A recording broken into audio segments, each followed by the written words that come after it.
Yo, what up, everybody? Give me just 1 second here. Just gotta re-add the game. There we go.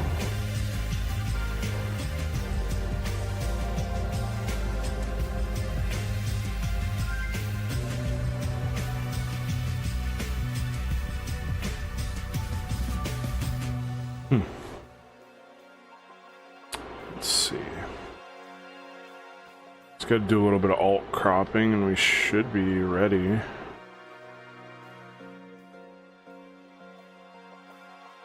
Yeah, it looks almost right. Yeah, there we go. There we go.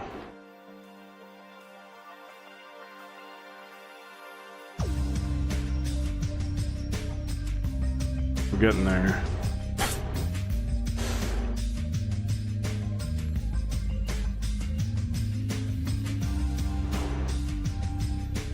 I think we can have the game here.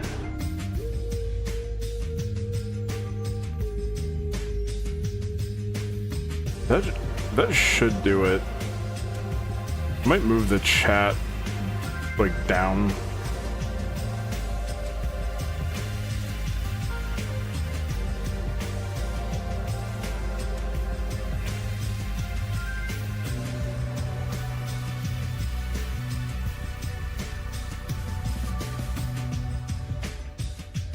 I'm gonna rename this window too, just so I know what it is. Rename this to Phoenix Wright. There we go.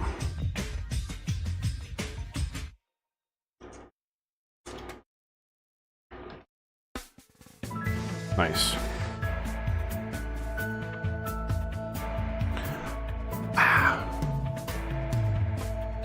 Things got a little messed up since my last stream when I did the cards.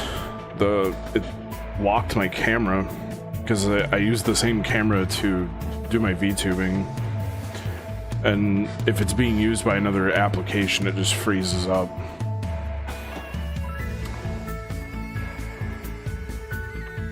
Hopefully I'm in the right spot. This shouldn't be in the way.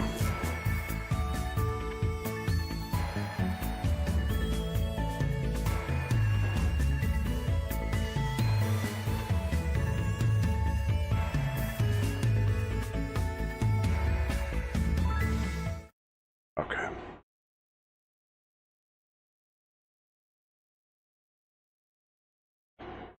Oops. On controller.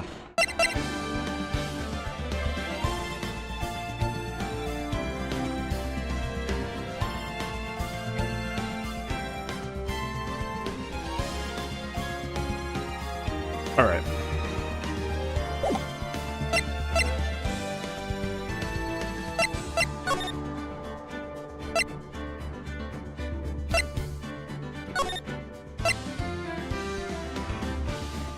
I've been looking forward to this. I think.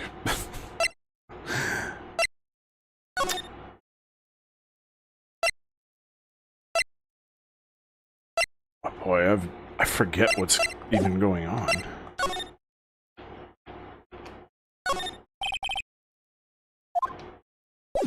Okay. Probably just have to move somewhere. I'm just gonna try places until something happens. That's all I can think to do. Or actually, maybe I can ask, yeah,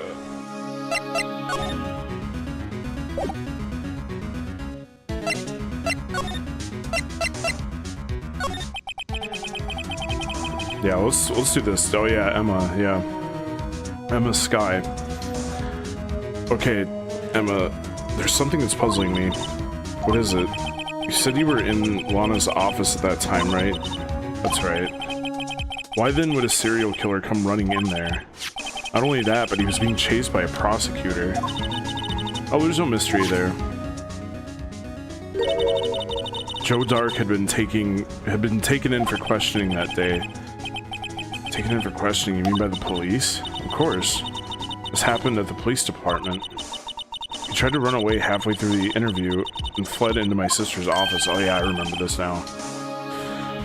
Why did he run all the way over to your sister's office? Because the detective offices and the questioning room are right across from the elevator. Across from the elevator? Lana was the chief prosecutor, wasn't she? No, silly, didn't I tell you 2 years ago? Lana was a detective. She was the best in the entire force. What? That's news to me. After the Joe Dart case, she was transferred to the prosecutor's office and made chief prosecutor. Lana used to be a detective. I'd better have another talk with her. Okay, so we're gonna go talk. I think you can go to the detention center. Yeah. Okay, never mind.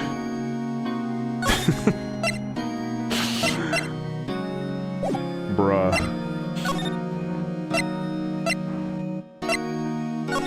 I was here for some reason. This doesn't seem like... Hang on.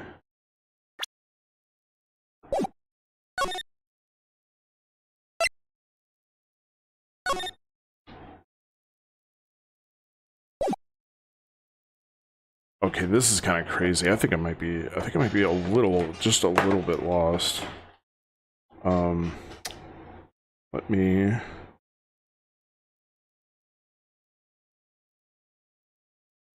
Just real quickly.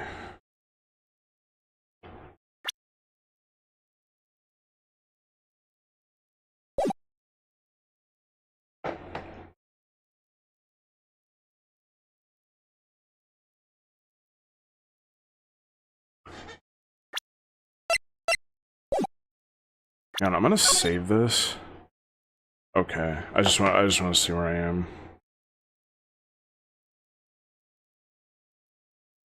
I'm gonna be talking to everybody. I'm gonna be like exhuming corpses, wondering, hey, what do I do next? It's not what I want to be doing.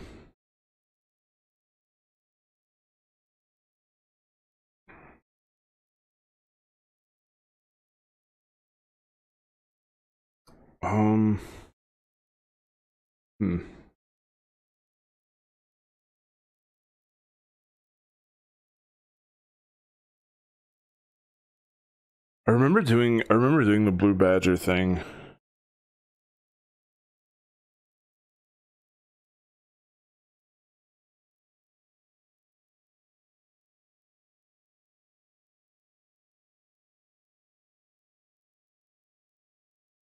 I remember getting Marshall on the stand. That was cool.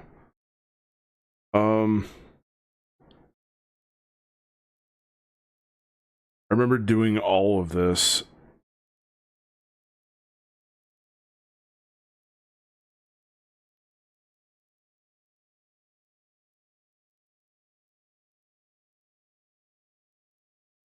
Yep, I remember the reveal for the...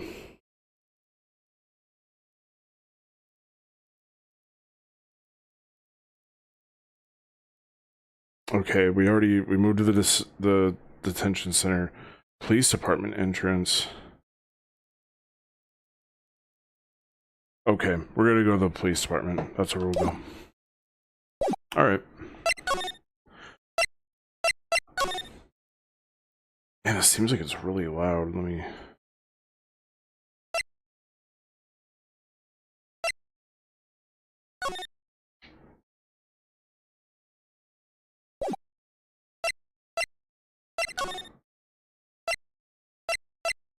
Oh, maybe because I have to go to...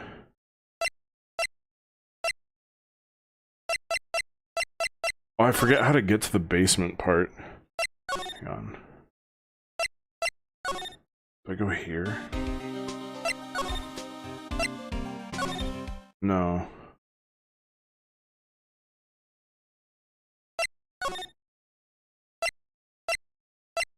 Underground parking lot. And then move, and then...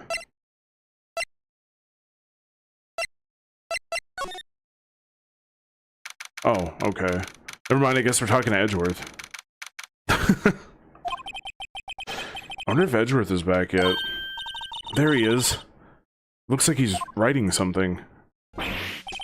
What are you doing here? Sure was quick to throw that paper on the floor. Edgeworth, move. Tough day in court, huh? I've had to live the past 2 years with rumors flying around. What's another allegation to me? Cheer up, Mr. Edgeworth, I'm rooting for you. That's Edgeworth for you. Always trying to hide his real feelings. For me.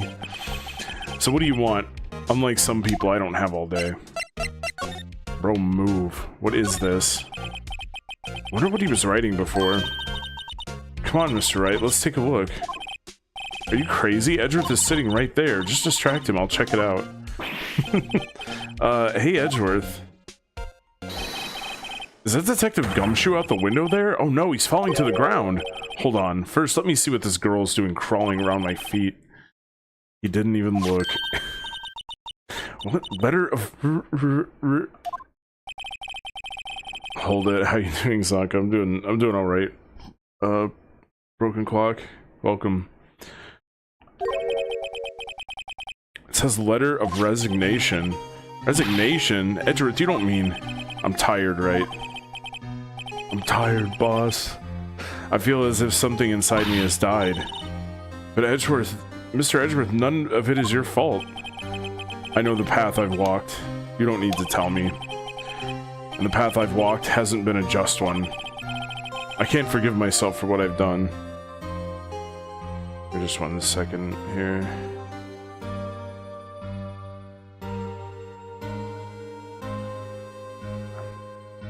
I think that's better. Yeah, okay, here we go. And no one else should forgive me either. Uh-oh, I think he's serious. Mr. Wright, please, you have to do something. It's a letter of resignation. I wonder if I can use it for anything.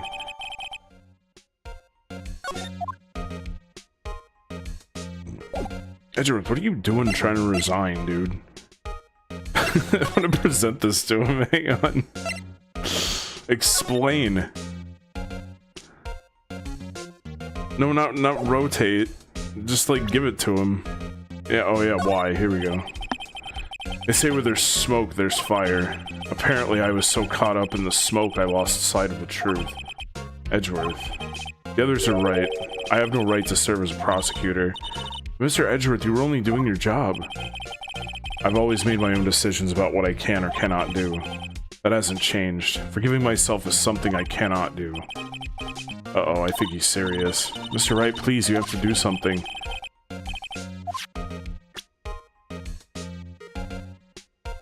Edgeworth being edgy. Yeah, he always has the edge on. We just need the worth part. There's no excuse for what I've done. 2 years ago, I used false evidence to obtain a guilty verdict. Dude, you were doing that like 3 weeks ago. Whenever we were like in court, and I battled you for like 3 chapters, and you used falsified bullshit evidence. Come on now. Why are we feeling bad about this one? That's what it all breaks down to, and nothing I can do nothing I do can erase that fact. But you didn't know, did you? I mean that the evidence was falsified. The police department and the prosecutor's office share a bond of trust. That bond is broken, we stand to lose everything. The police department's error is my error, my responsibility as the prosecutor in charge. That fact remains the same no matter what excuses I might have. Mr. Edgeworth, I take pride in my work, so tell me why. Why has it all come to this? Edgeworth can't keep this kind of emotion bottled up. Are you up for the trial tomorrow? First last year's trial and now this one. Seems all you do is worry about me. To be honest, you're getting on my nerves. Mr. Edgeworth, you can't just walk out on the trial. Tomorrow is the last day. It's too late to change prosecutors. I'll bet that's what my superiors are banking on. I never thought that case would come back to haunt me like this. What do you mean? List of evidence, it seems too short. Most lists run twice as long. It's only half as long as most lists? That's odd. After Neil Marshall was murdered, I became prosecutor for that case. I may not have been part of the investigation, but I knew what I had to do. Use the evidence I was given to prove the suspect guilty. That was really the only thing on my mind at the time. See, we just saw a picture taken around that time. That picture, something seemed strange about it. Huh. Could you tell us again about what happened that day? The day Detective Goodman was murdered? You were participating in a ceremony over at the station, right? I never cared for ceremonies, but I had to attend that one. Because you were awarded this. Those receiving awards can't exactly skip out on the ceremony. I finished up at the office in the morning, then drove over to the police department. You finished up at the office? Yes, just odds and ends, clerical stuff. I didn't plan on returning to the office that day. That is, until I was asked to take something back. Edgeworth and Shadow have an edge off. Who wins? Oh my god.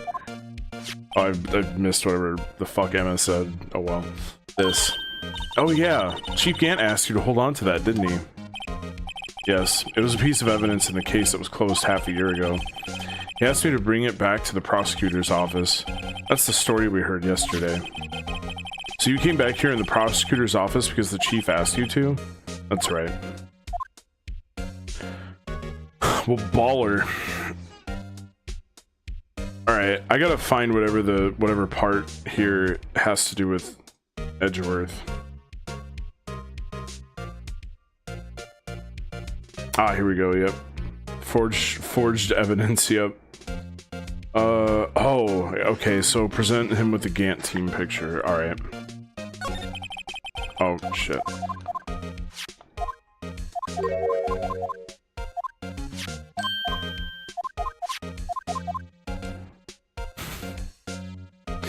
I don't know, I think Edgeworth wins the edge off. He's been edging a lot so far. He's been doing a good job.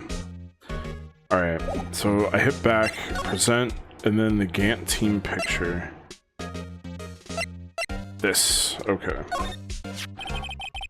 This picture was hanging on the wall in Chief Gant's office. Yep, there's Satan. Prosecutor Neil Marshall had just started making a name for himself. Looks like this was taken when he received the King of Prosecutors trophy. Speaking of that, there's something that bothers me. Oh, there's something that bothers me too. Where's the sword? Yes. Trophy Mr. Marshall is holding. It's a little different than yours. Yes, you're right. Ah, I remember now. Remember what?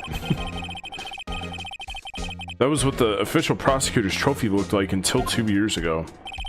There's a story behind its design. Story? Sounds interesting. Would you mind telling us? It's simple, really. Contradiction. That's what the award's based on. True. Alright.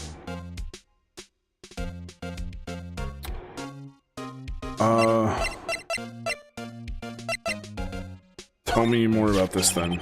You know, it wouldn't hurt if you put this up somewhere, like on a shelf.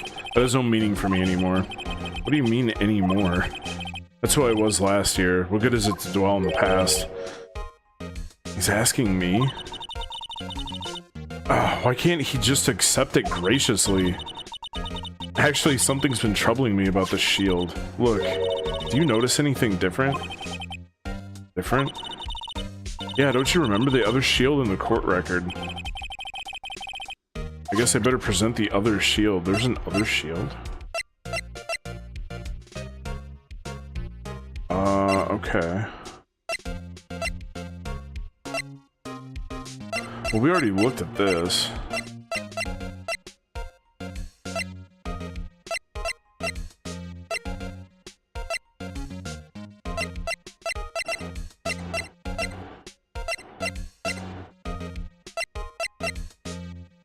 Huh. Hang on, I'll find it.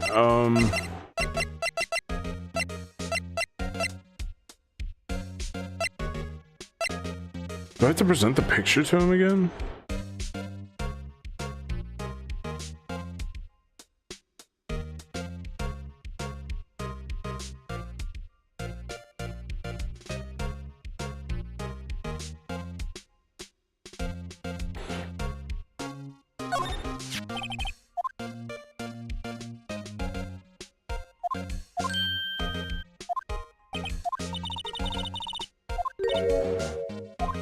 Yep.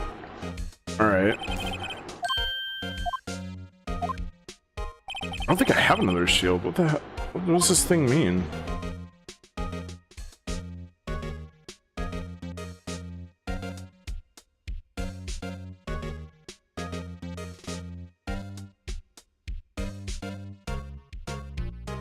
Oh, maybe I have to talk to him again. Hang on. Oh, no, no, no, no, no, no, no, no, no, no, no. No. Talk, and then, yep, trophy. Okay. This word originates from an ancient Chinese tale. In Chinese, the word contradiction is written with 2 characters. The first means halberd, and the second means shield. Have you heard of this story? Me? Oh, sure, everyone knows that. Why didn't you tell it, though, for Emma's sake? Very well. I'm surprised Edward didn't press him on that. Oh, this is some high art right here. Hang on, how do I hide the text? Oh, get that out of here. No. Stop. Okay, well, anyway. Long ago in the kingdom of Chu, there was an arms merchant. One day he presented the king with 2 items. The first was a halberd he claimed could slice through any shield or armor. The second was a shield he claimed could withstand any weapon. Wait a minute. Those claims contradict each other. Very perceptive. But then again, you've heard of this story before, right? Anyway, as you mentioned, the very descriptions of these items discredit them both. Wow, the music is just going so hard for no reason right now. I love it. When the king pointed this out, the merchant was left speechless, and thus the Chinese word for contradiction was born. Oh, I see. So the chipped shield and broken knife symbolize... Precisely so. They symbolize the merchant's items. The ancient tale ends with the merchant at a loss for words. He's probably at a loss of his... at his head and like all the blood in his body too. Jeez. He's not getting away with that. But it's in our nature to pursue matters to their conclusion, even if it results in something as ugly as this. Wow, thanks, Mr. Edgeworth. I can edge to this tonight. Yeah. Forgot to hide my VC menu. That's funny. If that's so, then why were you only given a shield? You'll have to ask Chief Gant. 2 years ago, he had the halberd part of the reward abolished. Chief Gant. Alright. Nice. Okay.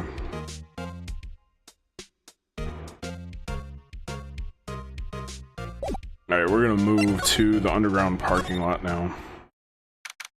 Man, we have to go all the way to Edgeworth's office to get to this parking lot.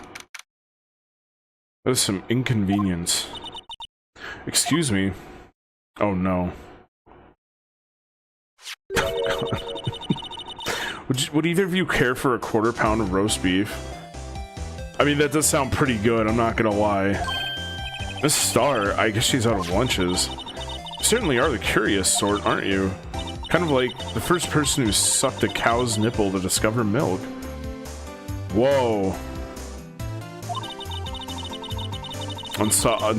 Unstoppable force means immovable object, yeah, true. Still, I never thought you'd go digging up that case from 2 years ago. What would this be? This would be like the unstoppable edge versus the immovable gooner. I can't remember if I even like this lady or not. Everyone in this trial was involved in the SL9 incident. Not only that, but the murder occurred on the very day the evidence from that case was due for transferal. This can't all be attributed to mere coincidence. Aren't you forgetting something? You know, that little scene I happened to witness? Oh yeah, this fake shit, this fraudulent bullshit that you're trying to use to pin Lana. I remember now. Nick and Miles are basically Goku and Vegeta. True. The instant Lana stabbed Detective Goodman with a knife. Dude's like made of meat sack or something, like a hamburger in like the tubes or whatever. There's no way that that was real. No matter how much of the past you dig up, it won't change what I saw. Roast beef is meant to be savored when eaten. The star's hatred toward Lana. Yeah, what is all this? What is all this smoke? Oh my god, it all dates back to 2 years ago. Oh, bruh. Alright, tell me about the Dark investigation. Joe Dark, that's a name I'll not soon forget. Yeah, he's a psycho that rushed you down in your office. We trailed him for half a year. Oh, the pressure. Still, I don't think I was ever more alive than I was then. Those days were steamier than a bowl of hot gravy. Poor old Jake Marshall, though, must have been going through hell. I mean, because of his brother's death? They were close, those two. After Neil died, something took over Jake. He became obsessed. Seeing Jake like that made her all the more desperate. Her. Lana Skye.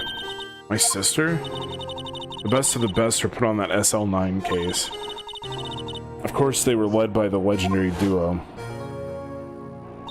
Satan. We've got to get this dude ejected now. Damon Gant and Lana Skye. Gant led the investigation with Lana second in command. They were the best. Gaming Sankat 2 Sankaya. Oh shit. Thank you, Mush. Thank you. Thank you for the 21 months. I appreciate it. Yeah, very much. Welcome back to the stream. They solved all kinds of cases together, didn't they? Damon Gant's magnetism in particular was almost unreal. His magnetism? By that I mean his ability to attract evidence. He produced the most incredible evidence in the cases he handled. Incredible evidence? You mean, yeah, fraudulent, falsified bullshit. Oh yes, there were rumors about him even back then. No one dared confront him though. I take it she's talking about forged evidence. Yes, Phoenix, yes. Back then, everyone looked up to Lana. All the detectives wanted to be like her. Really? Oh yes, myself included. I was a fool, really. She hated anything crooked and always watched out for the other detectives. That's why she was so concerned for Jake. Mr. Marshall. When Jake's brother was murdered, she felt as if she'd lost her own brother. If it wasn't for her, I don't think Jake would have ever recovered from the shock. That's what makes this all the more infuriating. Miss Starr. That's why I'll never be able to forgive her. Why did she have to turn so cold after that?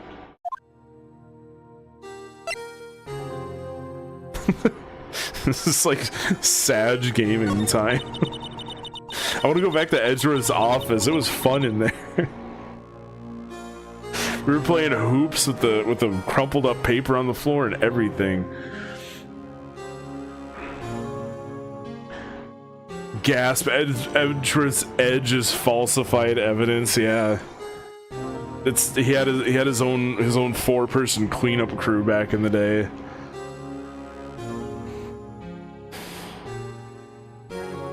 Edgeworth edging, yes, Papa.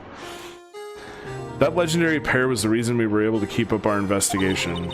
That's why we were so shocked over how it turned out. You mean with the forging of the evidence? Don't get me wrong, Joe Dark got what he deserved. Still, it was obvious the evidence produced in court was being manipulated. Items our team never found would suddenly appear while other items were kept secret. But you don't have proof anything illegal was done. I'm proof enough of what happened.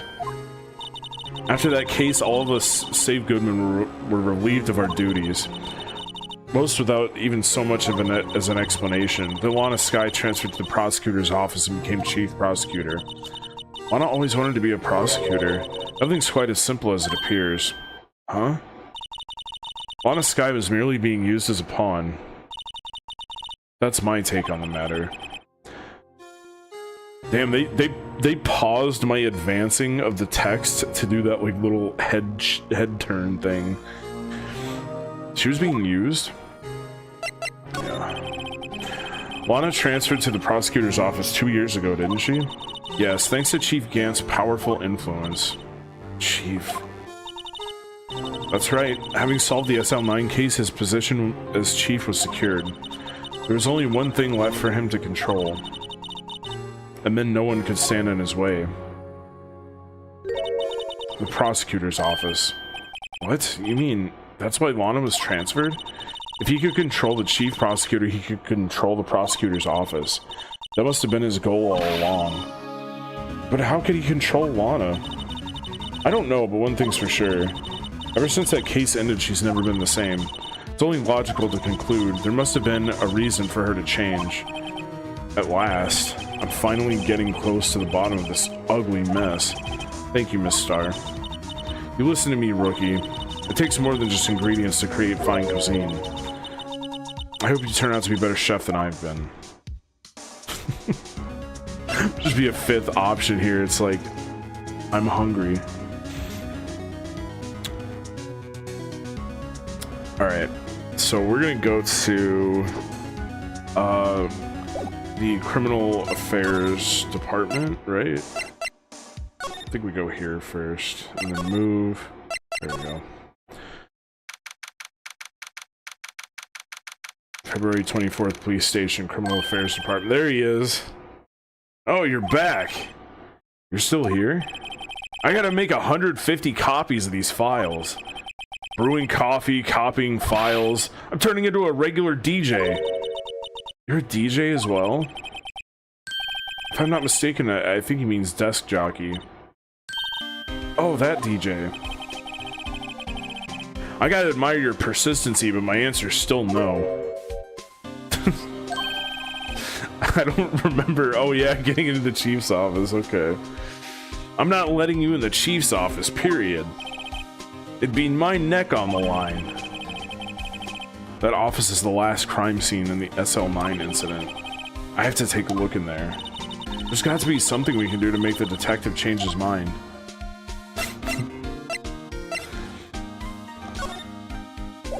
Oh, I bet I could present him something. Yeah. This is your best friend, dude, and you're gonna let this happen to him. What's this crumpled up piece of paper? No way. Mr. Edgeworth can't be serious. Is he ever not serious? I can't believe they pushed him this far. Mr. Edgeworth really feels responsible. When I first met him, I thought he was as cold as ice, too. But I know different now.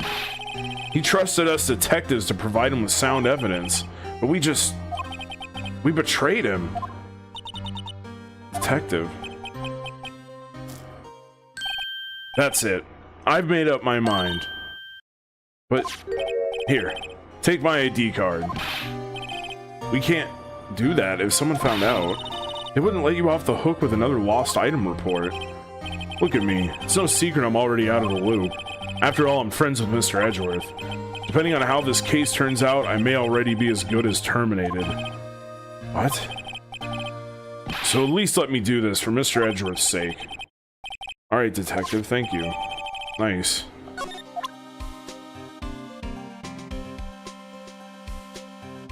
Alright. Thank you. And now we're going to... Ooh. Ooh. Chief's office. Here goes, Mr. Wright.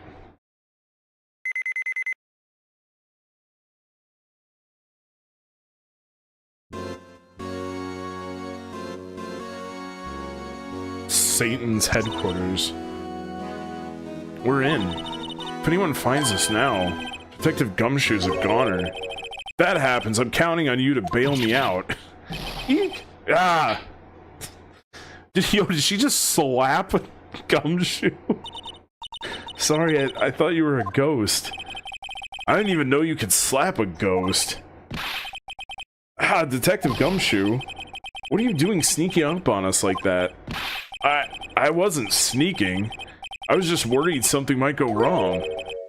So I came too. If you're here, then what's the point of even giving us your ID card? Gumshoe's ID crushed and rendered unusable in pocket. Hey, don't do that to my card. Oh my god. I hardly ever get a chance to come in here, so I figured I'd have a look around myself. Besides, we're all in this together now. You really do want to get fired, don't you? Not if we're lucky. Now come on, let's see what we can find out. I got a bad feeling about this.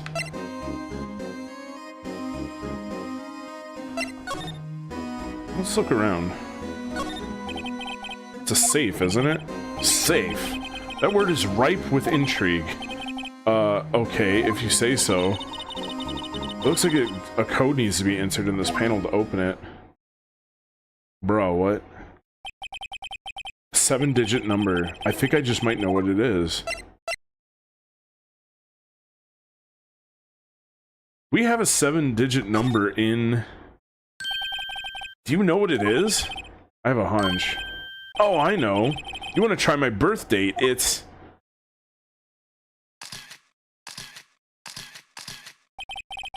I have a better idea. Here goes nothing.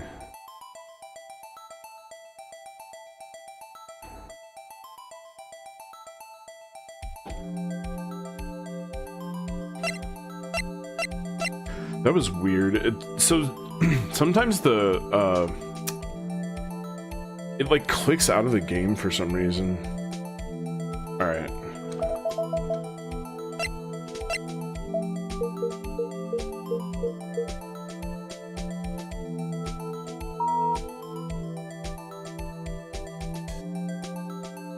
I think that was the number that was like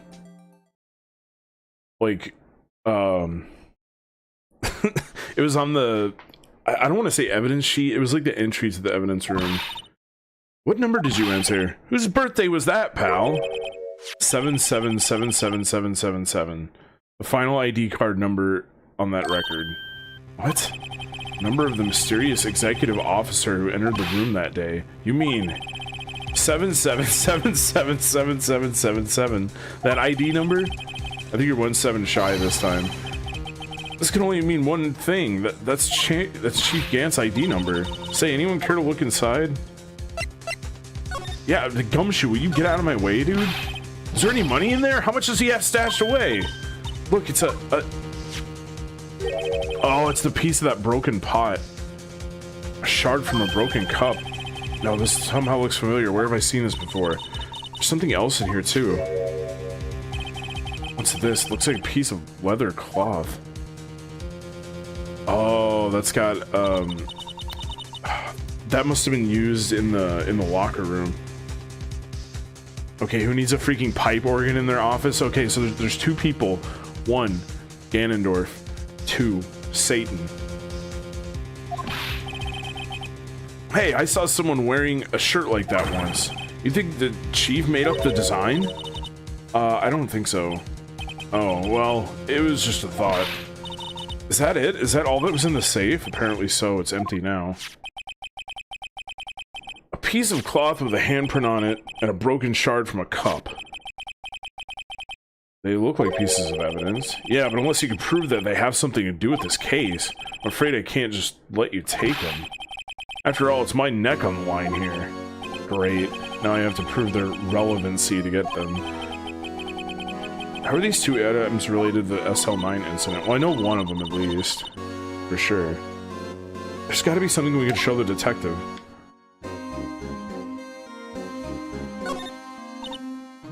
Oh, look at the size of Chief Gant's desk. Speaking of that, when we were here earlier... Oh, it's you 2. Chief Gant. He put that paper he was reading in his desk. Oh, I bet it's the other half of that evidence list. I wonder what he was reading. This looks like a list of evidence. List of evidence. In most cases, the list runs twice as long as this, though. Look at the case name. Huh? SL9 incident? I wonder what this is doing here. Hold on, detective. What did you just say? I said I wonder what... No, about evidence lists. Normally they're twice as long. That's right. I guess there wasn't a lot of evidence. Half-size list of evidence. Yep.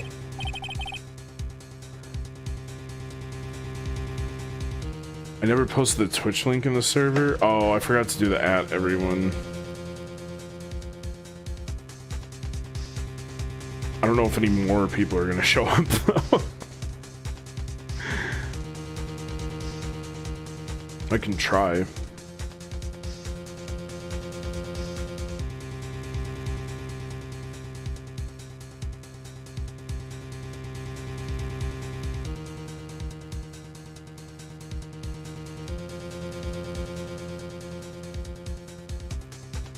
No, I did. Oh no, that was on my other server. Whoops. Oh. You did it. Thank you. I was wondering why everyone was being so quiet. Yeah, because I posted in a few places actually. Like a few other places, but yeah, it's just kind of a quiet night, I guess. Yep, this is Edgeworth telling me about the evidence list. What would the other half of this list be doing here? I knew it. The chief must be hiding something about that case. It would appear so. Evidence list added to the court record. Alright. Satan's hiding in that armor. He's just waiting to bust out of there. He knows we're in here. This is the real deal, isn't it? This armor and these weapons?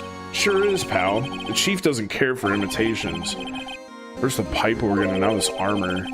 You know how many taxpayer dollars must have gone into this room? What, you mean we're paying for this? That's it. I'm not paying 1 cent of my taxes. You don't have any taxes to pay? Shh, be careful what you say. Who knows? The chief may be hiding in this armor as we... Oh my... Me and Gumshoe just share a brain cell. First the $50, now this. I knew it. Gumshoe, go over there and rough that armor up a little bit. I don't think he'd fit in there. Even if he did, he'd never be able to get back out. Cut it out. You guys don't know how scary that guy can be. Oh my god. Alright. We're gonna talk about the pipe organ now. Chief's organ sure is a sight to behold. Occasionally we can hear him playing it from the criminal affairs department. That's on the 2nd floor, and this is the 15th floor of an entirely different building. When a detective screws up, the chief calls him to his office and makes him listen to the organ for hours. What's so bad about that? Music soothes the soul. After that, the detective can't hear anything for days except ringing in their ears. So it's an instrument of punishment, literally. Aren't the chief's ears affected? He never listens to anyone anyway. That's beside the point. Good God. Okay, what's all this? Shelves are mostly empty. Alana must have cleaned them out when she transferred over to the prosecutor's office. There's a small picture frame on the left shelf. Hey, this is when Lana and I went to that theme park. Well, you're not gonna show it to me? Okay, I guess not. This was taken on that day 2 years ago. The day Joe Dark ran out of the questioning room and tried to kill Emma. After receiving his award trophy, Mr. Marshall took a picture here, then went along with Chief Gant to question Dark. I bet he never knew he'd be dead just a few hours later. Gee, you think?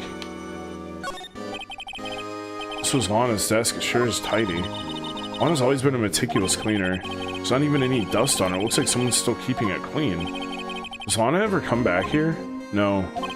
Chief Gant must still keep it clean in memory of their partnership. They were the stuff legends are made of. Does he keep it in memory of her or in memory of the crime? Okay. This window. Look at that giant window. Makes you want to crash through it and jump outside. This is the 15th floor. I know, I was just saying. Saying what? Ever since making Detective, I've always dreamed about doing something like that. Note to self, Detective Gumshoe has a lot of dreams. So long as he doesn't go crashing through that window when he gets fired. Don't say that. If Phoenix is out here just throwing shade after shade.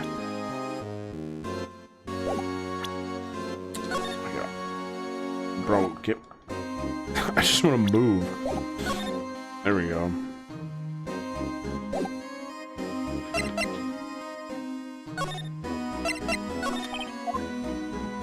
Oh. That's where I was waiting for Lana. On that day 2 years ago. Is anyone using it now? No, sir. This is entirely Chief Gant's office now. He practices a strict policy of preserving the crime scene. It's a strange reason to leave it there. Leaves it as a warning to everyone else. He wants us to always be alert. He told us so himself at our New Year's party. Of course, he was pretty intoxicated at the time. I see. Okay, so we just have to get Satan drunk and he'll just tell us everything. So ever since Lana left, no one touches that desk? No one except Chief Gant and the cleaning lady who's in here each morning. Still, 2 years have passed since that incident. There can't possibly be any clues remaining. Can I ask you something? Sure. You only came here to look around, right? Because it's one of the SL9 crime scenes. I mean, that's your only reason for coming here, isn't it? Why do you ask? You don't think... you wouldn't be... No. There's no way. Never mind. Don't worry about it. Hey, Meatloaf. Hey, what are you doing? I don't know if the dog sounds can be picked up on the mic. Hey, bud.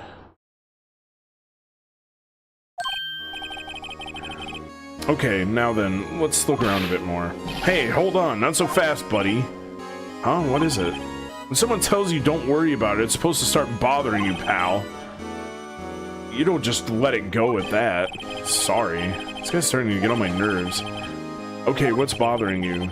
You two don't think Chief Gant might be a suspect, do you? Yes.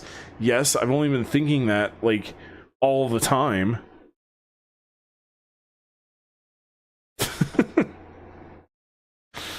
Man, they really, really kept Gumshoe out of the loop.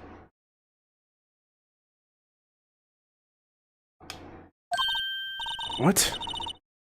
He's right, Mr. Wright. What do we think of him? He's like suspect number 1. Chief Gant, so it's finally come to this. What do I think of him?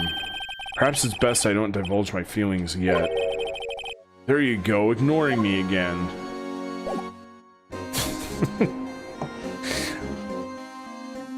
I'm imagining we must be done in this room.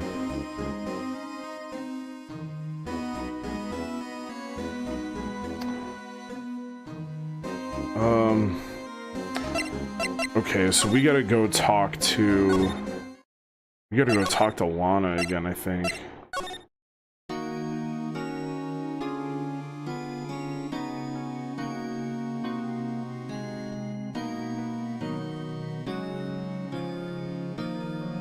Oh, no, no, no, wait, I have to go back. I have to go back.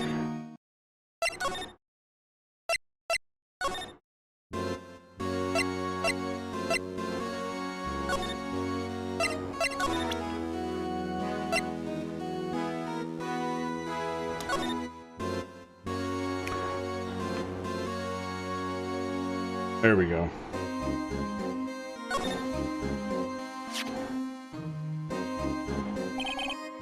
I wonder what this is. Looks like someone drew some kind of sketch here. What is it? Did you find something? I can't make it out. I'd better keep quiet about it for now. Huh? Oh, no, it's nothing. Why are your eyes moving about like that, Mr. Wright? Why is Phoenix trying to hide everything? It's Emma. What is she really gonna do?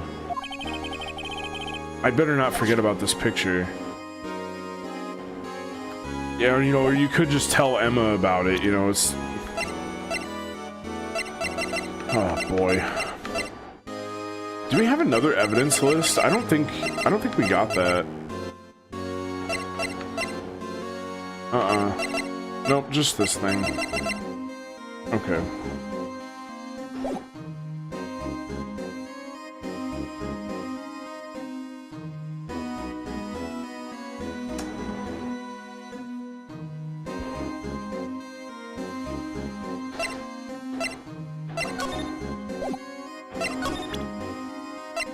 Do I need to present something to Gumshoe?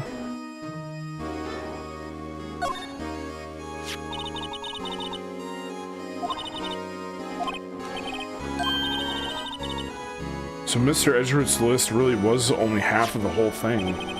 Something else is bugging me more than that. Take a look at the back of that form, pal. Back.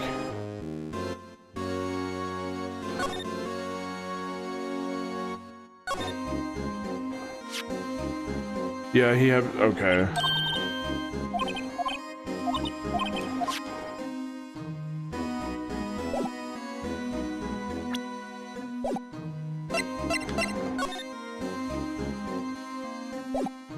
How do I advance this along?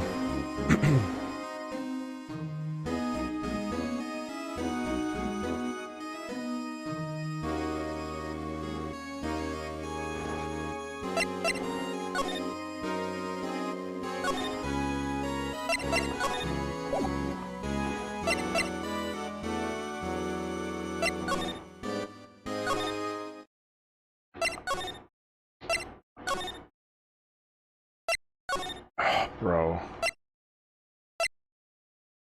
why is it like this? It's like I can see what's gonna happen next. And it's just like, no, nothing. Sorry, nothing.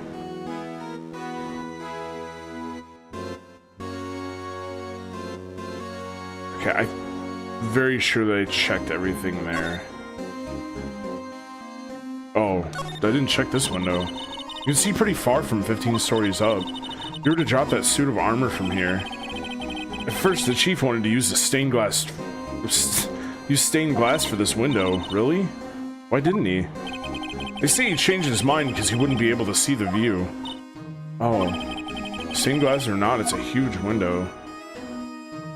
Alright, pretty sure that's everything. No? Talk about his desk again? Alright, let's see what else is in there. We found this inside the drawer, a list of evidence from the SL9 incident. Mr. Edgeworth had the other half of that list. What would this list be doing here? I better look a little more into this list.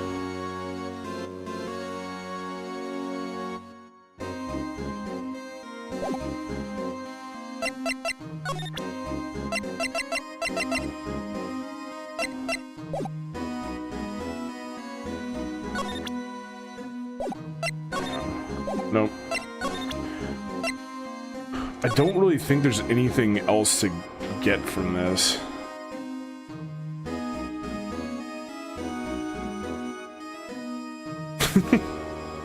It's so blurry.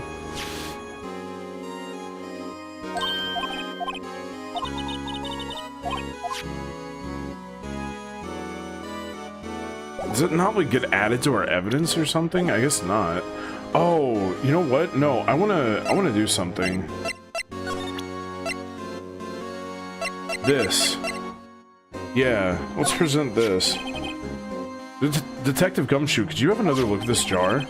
I remember when the three of us put that back together. Oh, those were the days. It's kind of early to be nostalgic. Yeah, it was like 1 day ago in game time. Wasn't this jar a piece of evidence from that case? That's right. One of the shards had an SL9 incident sticker on it. Wasn't this ring any bells, you know, that fragment we just found? You mean this one? That was in the safe? Yeah, that one. That was in the safe.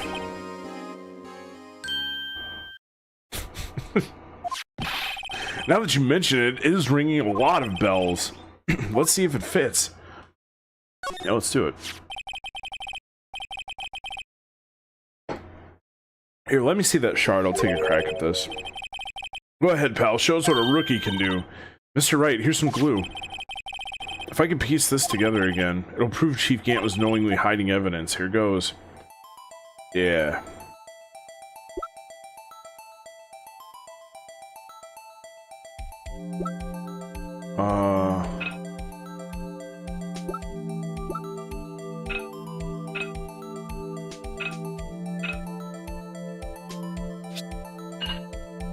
Yeah. There. It fits like a charm. That of course means. Oh, hey William. How are you doing? Chief Gant willingly and knowingly hid a piece of this jar in his safe. In other words, he concealed a piece of evidence from the SL9 incident. But, hey guys, get a load of this. What is it? This piece you just attached is different from the others.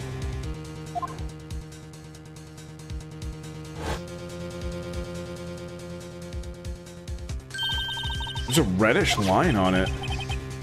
A reddish line, that's blood. I don't get it. Why would Chief Gant hide this in his safe? Unstable jar updated.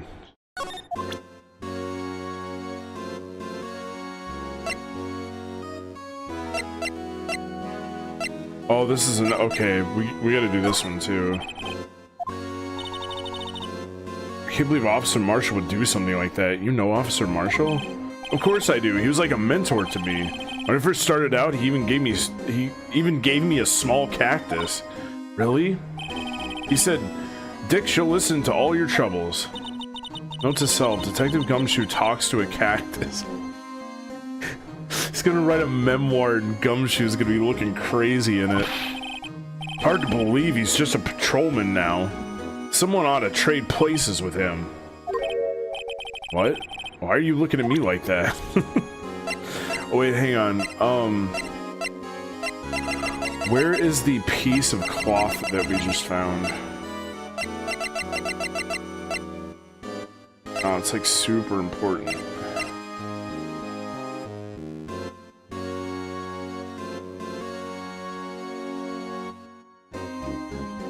Oh, the fingerprinting set, hang on. Detective Gumshoe, I'd like you to have a look at this. Hey, I know what that is. So, you want me to take some fingerprints? That's a great idea, Detective. Alright, go to town, jeesh. What are you doing? Why are you sticking out your hand like that? Go ahead, take my fingerprints. Oh my god. It's not your fingerprints we want to take, huh? Come on, this isn't the time for jokes. We're talking about that cloth we found in the safe. Oh, I knew that. The one with the handprints on it, right? Sheesh, where's your sense of humor?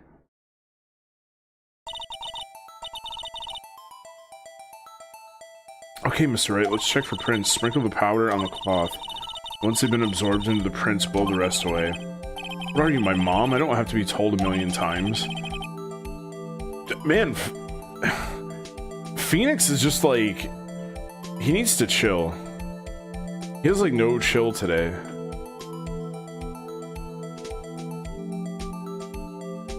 Like, Lana's just... Or Emma's just trying to be helpful.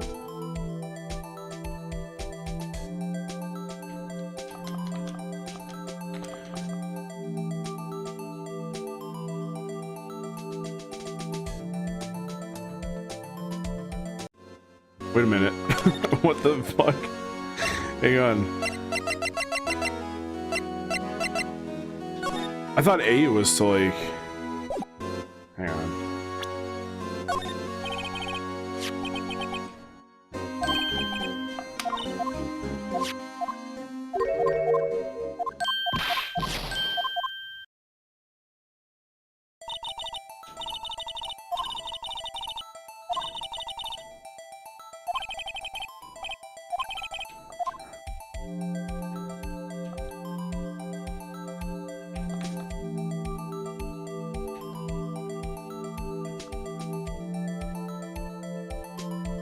Where's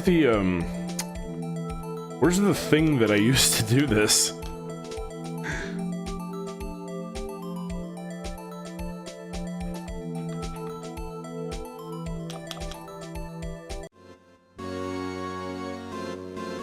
What?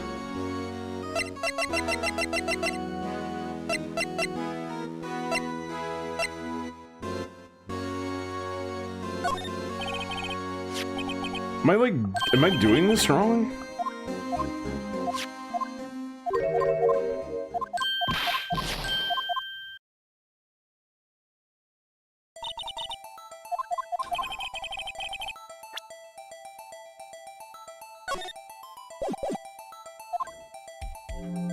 Oh, I have to. Oh, okay. All right, got it. All right, there we go.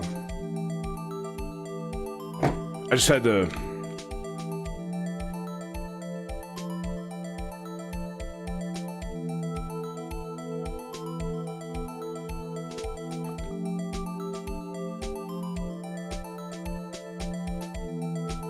I don't really see anything that looks like a fingerprint yet. This is probably like overkill. This is what Phoenix Wright's iPad looks like, where he snorts cocaine off of it. There we go. I gave it my best shot. That kind of result won't be any good for matching prints, will it? It doesn't look like we'll get a clear result from this print. Okay, let's try a different finger then. Yeah, I got a different finger for you, Emma.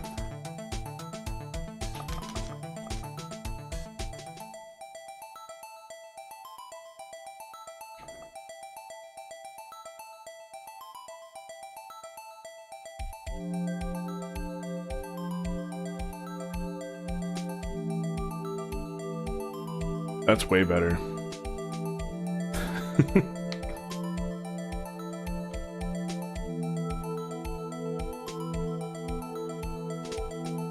Just need to be a little bit clearer. I can go around the edges here.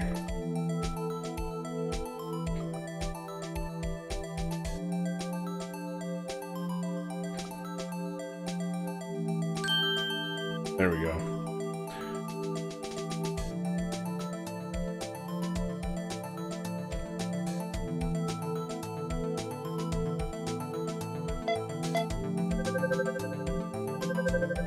That's not even really close to being a match. Nope.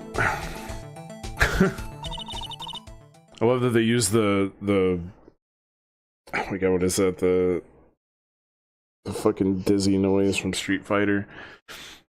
No, that doesn't match. It looks like we're out of clues this time. Yeah. But it was inside the chief's safe, right, along with that shard. So it means it's gotta have something to do with that incident. One that happened right here in this room. She's right. We should check the fingerprints of everyone who was here that day. The way I see it, there's a higher power at work here. You just gotta have faith. Okay.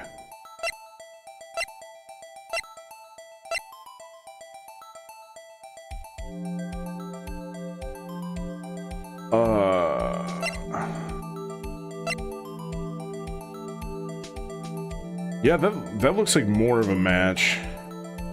Although it's like flipped. Yeesh. Okay, never mind. That doesn't match. Yeah. Guys, I get it. Alright? Yeah, I know.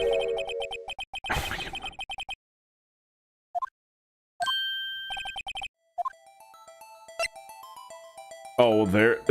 Whoa, what?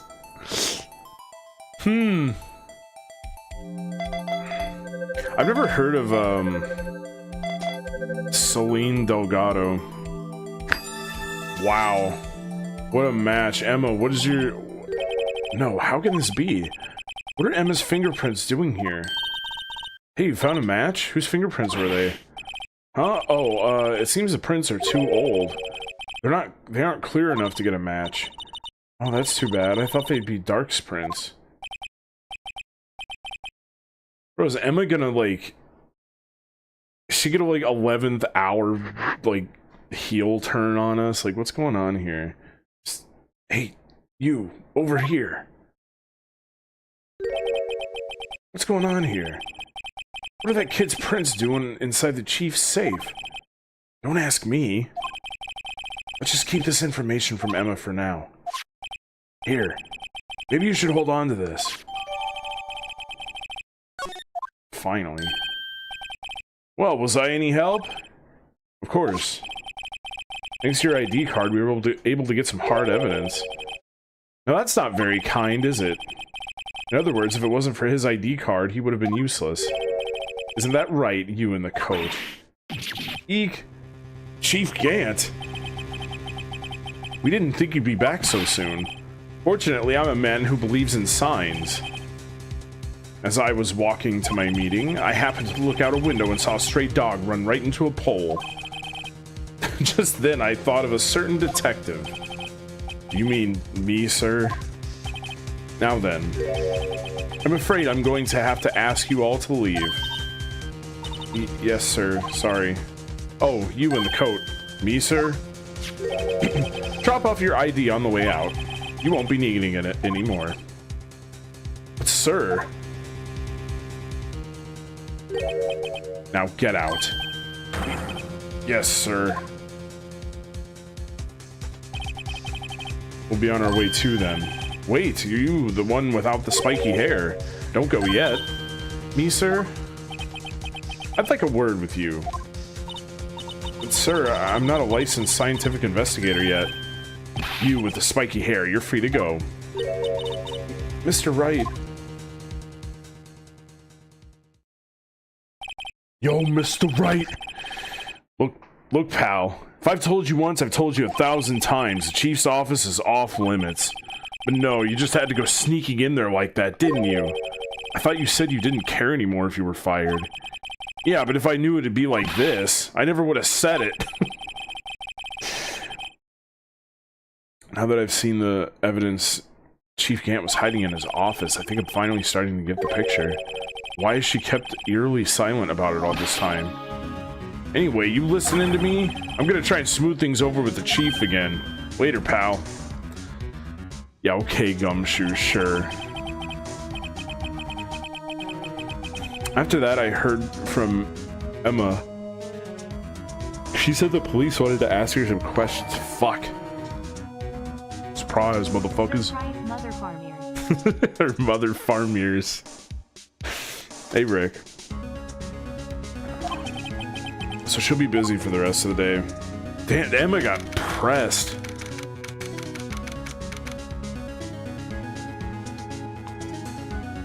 Alright, detention center visitors room. Lana, you gotta tell me some stuff. Oh yeah. Yeah, totally. I wanted to play it today because I didn't want to lose my place in it mentally. Because I was like, oh my god, I'm already forgetting about the TM32 incident, and I want to like keep on this and possibly even like finish it. I've way more desire to, I think, finish this than I do Paper Mario at the current time. So yeah, we're gonna keep pushing with this. I see. So the chief asked Emma to come in for questioning. It's no use thinking about it. Tomorrow's the final day in court. I'm committed to doing everything I can to defend you, which is why I'm here. But I've already told you all I can. What you've told me over these past couple of days is absolutely nothing. Not a single useful thing. Really? I believe I did mention something quite important. Oh my god, it's just mind games. It's just mind games with the Sky family. How do you have all these medals and you're just so fucking quiet? Oh. Something I told you right at the beginning. Like what? That you like coughed or sneezed? You got COVID? Like what? I said that I was the one who stabbed Detective Goodman. You know, I think I finally figured it out. I know who it is that's lurking behind... Who it is that's lurking behind your words. Mia did a good job mentoring you. I'm rather jealous. Seems Edgeworth was right. Edgeworth? Ah. Once you're convinced you know something, no one can persuade you otherwise. Thick-headed is the term he used, I believe. That was my chance getter to tell me the rest of the story. Alright, yeah. I have to admit I was more than a little perplexed at first. You insisted you did it, yet there was no incriminating evidence. That's when it hit me. It's not that you're unwilling to tell the truth. It's that you're incapable of doing so because a certain individual, or because of a certain individual. What an intriguing notion, a certain individual, you say. So you think I'm protecting this person? Protecting? No, I think afraid of is more like it. If I'm not mistaken, the person in question may have persuaded you to silence. For argument's sake, Mr. Wright, whom, may I ask, is this person you're speaking of? The one I'm supposedly frightened of? What is this person's name? It's this dude. Look at this dude. Well, Miss Sky. Oh! The cake sprite. She hit me with the cake sprite. Don't turn away. Mr. Wright, you are addressing the chief prosecutor. Do not forget your place.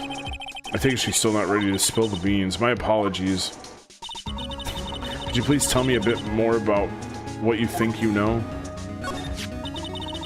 Damon Gant. We were partners until 2 years ago. I respected him as a detective.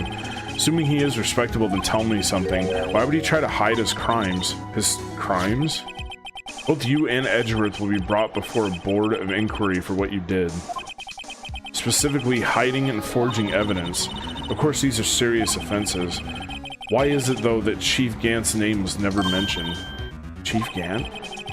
Edgeworth didn't know the truth behind the forgery. The only party who could have possibly tampered with the evidence was me. I had access because I was second in command of that investigation. Yes, but also one other, Damon Gant. If you intend to accuse Chief Gant, you'll need more than just words. Show me proof that Chief Gant falsified evidence. That case... I've got mountains. Mountains of evidence. I just found this in a safe in the chief's office. This jar piece and this piece of cloth. You know what these are? They're pieces of evidence from the SL9 incident. The person concealing evidence was none other than Chief Gant himself. Now tell me, why are you taking all the blame for him? Touché, Mr. Wright. It's as you surmise, I cannot disobey the Chief's orders, even if that means being found guilty for murder. Why not? Come now, Mr. Wright, you can't possibly expect me to be able to tell you that. What, do you have a crush on him or something? Like, let's go. 3 days ago, I had no choice but to cooperate. In the murder of Detective Goodman? Or perhaps I should say follow orders. Yeah, this is his biggest simp. This is his, like, tier 5, like, OnlyFans supporter. What's going on here? Yes, that's more accurate than cooperate. Yeah, what are these orders? Although I can't tell you the details, I can say that I was given an order that day. I need you to dispose of Bruce Goodman's body. You'll find it inside the trunk of Miles Edgeworth's car. Oh, so okay, so this... Alright. I'm using my gumshoe brain cell. He was already dead whenever she stabbed him. And they knew, I think she somehow knew that the sandwich lady was going to be there and also see it. Yeah, we're going with that theory for right now. He was already dead. Lana was basically just stabbing his dead body.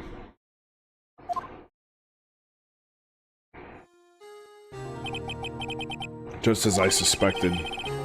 Despite what everyone believes, you were not the one that murdered Detective Goodman. Correct. I was trying to take the body out of Edgeworth's car. The trunk's lock was broken, and I discovered that murder weapon while inspecting the body. The murder weapon? You mean Edgeworth's knife? No. When I found the body, this was the knife stuck in it. The SL9 incident knife. Joe Dark's knife. Oh my god. I couldn't just leave that knife in him. So I took it out and stabbed him with another knife. That would be Edgeworth's knife. That's right. Even though he was already dead, my hands were shaking at the thought of stabbing him. That's why I ended up cutting my hand. And that's the reason for the bandage on your right hand. Yes, it seems that I got blood on the victim's shoes as well. And then... she saw me just as I plunged the knife in. Oh, yeah, okay. Okay. So aside from the knife swap, I had it. Miss Star, huh?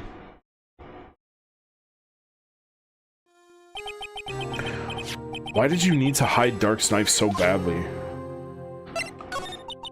It took a lot of work to finally close the Dark case 2 years ago. It was over with. I didn't ever want it to be opened again. My intent was to prevent that, by whatever means possible. So, you hid Dark's knife. The weapon used to stab the detective was evidence in the Joe Dark case. If word got out, which it would, the reporters would have a field day with that. So you wrapped the knife in your scarf and hid it in Edgeworth's exhaust pipe. Right, then I called my sister to tell her what happened and to ask her to hide the knife that was inside my muffler. You asked Emma? I didn't want anyone on the force to know about this. That would explain why Emma is so confident about Lana's innocence.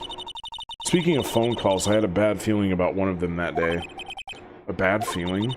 The truth is, after I received those orders from Chief Gant, the first thing I did was make a phone call. A phone call to Patrolman Jake Marshall.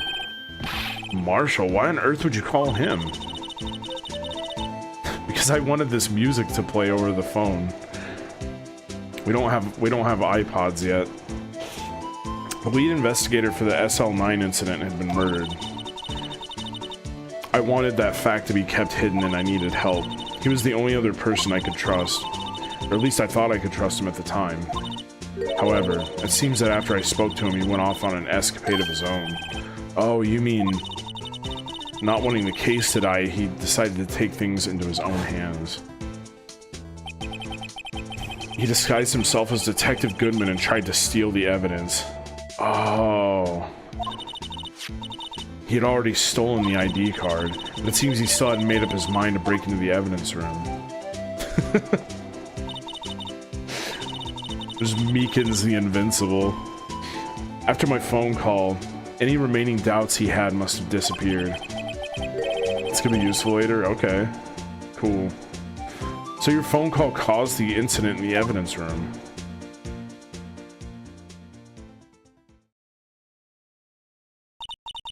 I'm afraid that's all I can tell you. But Lana... You've earned my respect, Mr. Wright, both as a defense attorney and an investigator. Now please, don't pursue this any further in court tomorrow. Tomorrow's trial, there's only one way to drive off Lana's demons. I've got to get to the bottom of everything. Yeah, there's one demon, a big orange demon. That is so sad. Like, imagine having to, like... This is just horrible. Having to, like, re-stab your friend. It's foul.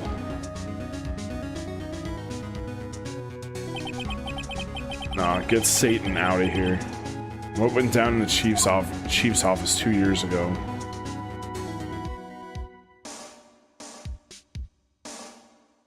Damn. So here's what I'm thinking. I'm gonna save and I need just like a little break, and I also need to walk the meatloaves, and I could just play some music while I go. But I wanna get hydrated. I wanna reheat my coffee. But I've got like chips here, so I'm not really gonna grab anything to eat. But yeah, just water and coffee and meatloaves. So I'm gonna put up the BRB and I'll just play some music, and I'll be right back. Well, I'll open up a different playlist though. Let's get a I don't know, the Danky Kang works pretty good. Let's do that.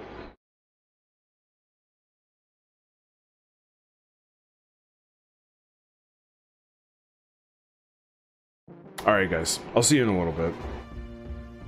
Should be like maybe 15-20 minutes at the most.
All right, I'm back.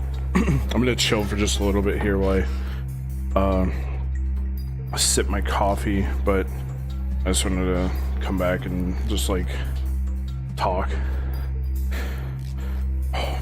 So yeah, got the meatloaves walked and flavor blasted with some food and water.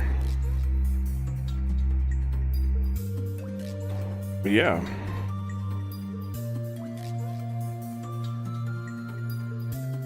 How are you guys doing today? Now that there's some more people here.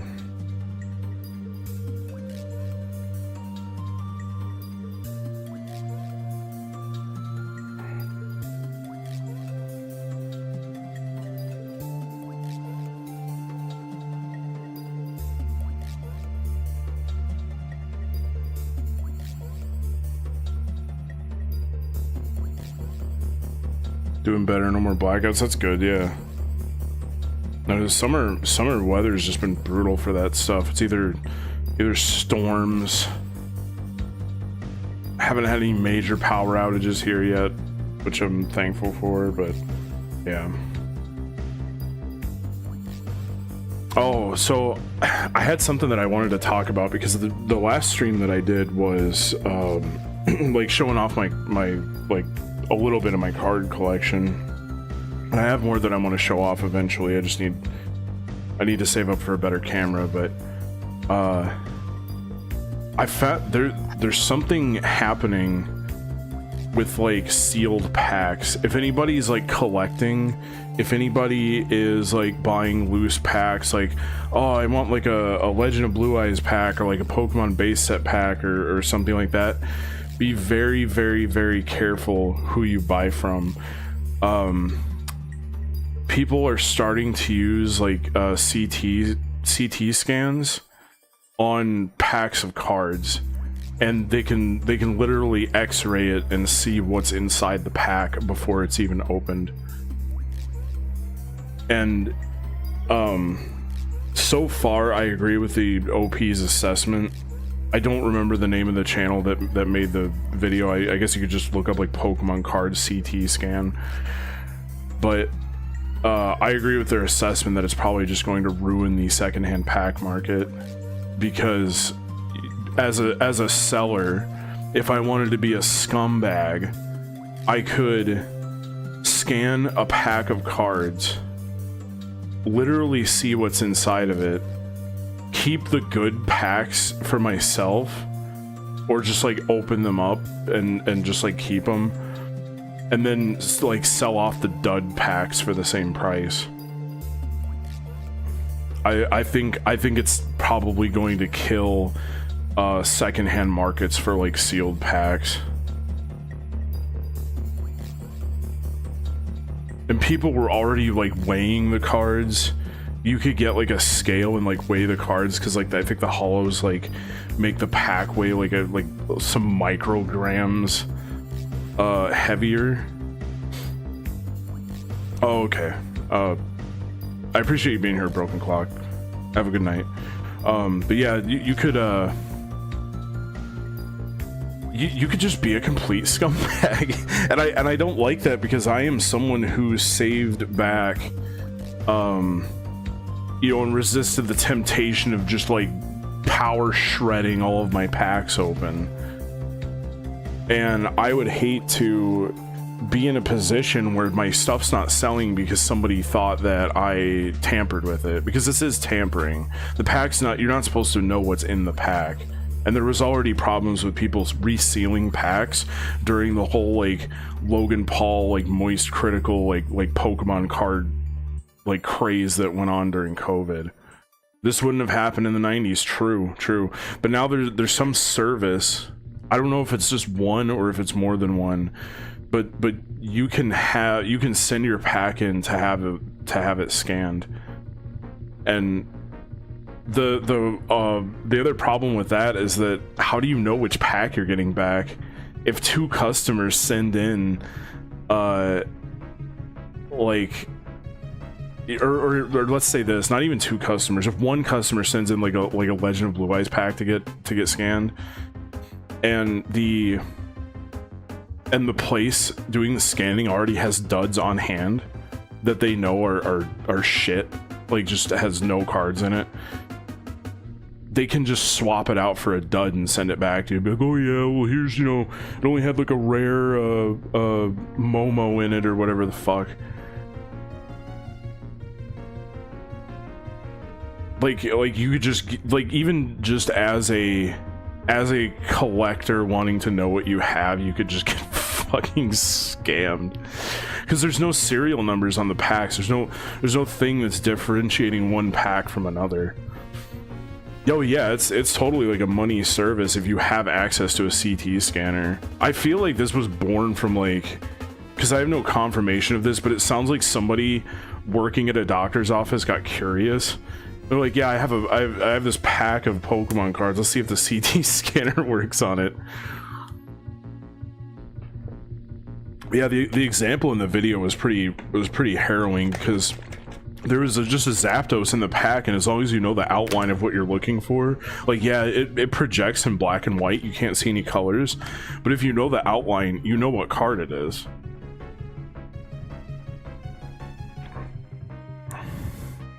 Like, there's no and there shouldn't be a gateway, but there's no gateway to the knowledge of what's, you know, in a set of cards.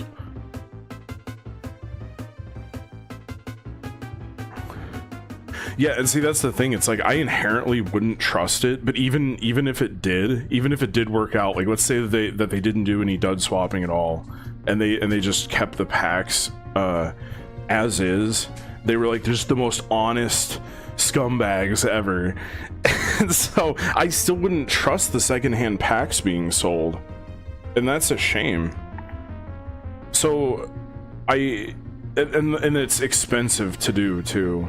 So nobody's gonna do it for like $5 packs. They're gonna do it for packs that are selling like for like big money. And like Pokemon, Yu-Gi-Oh, I think they're all just like going to be like a victim of this. And it's gonna be like either you're buying first party packs, or you're just like, or you're probably just not gonna bother.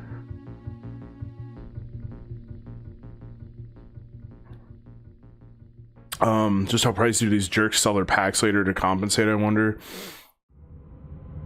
Yeah, I don't know. And like, this isn't something, the thing is, like I think people get like kind of mad at like the state of collecting right now, because it's like, oh well, you know, I want this card, and this jerk, you know, has it in a PSA 9 or a PSA 10 case, you know, just like a mint card, and you know, I can't buy it because I can't afford it. But the thing is about the PSA is that you know what you're getting, and it should be the same for like sealed packs, but now it's just not going to be that way. So I think it's going to be first party packs and slabs and raws and graded stuff that's already been opened that's going to sell. I think packs might be done for unless there's something they can do to defeat scanning or have some sort of guarantee that you're not going to get a bunch of duds.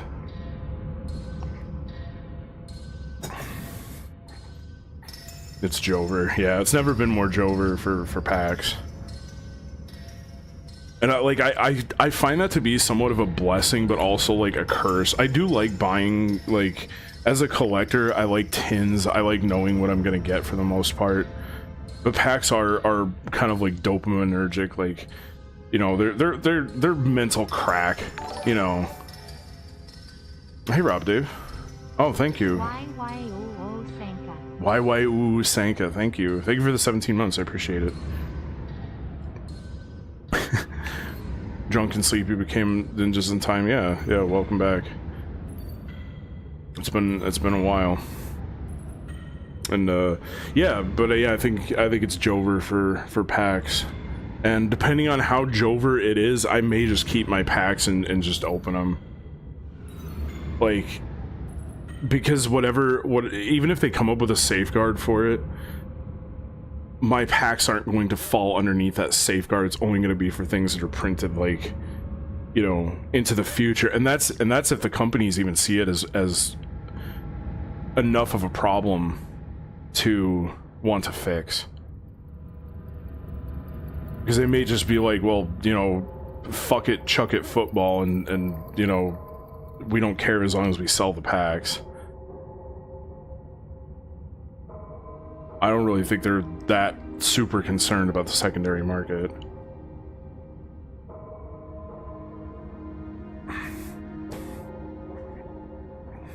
Yeah, it's it was just an interesting thing that I wanted to bring up because it had to do with a previous stream.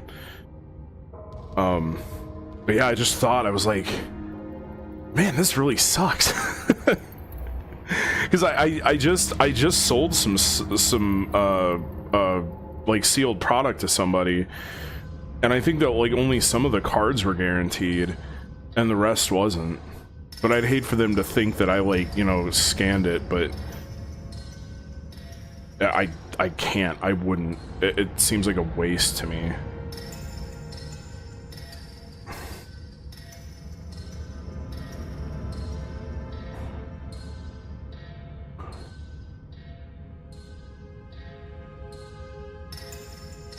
Because it's like, I think there's a difference between scalping something and just saving something back and just making a buck.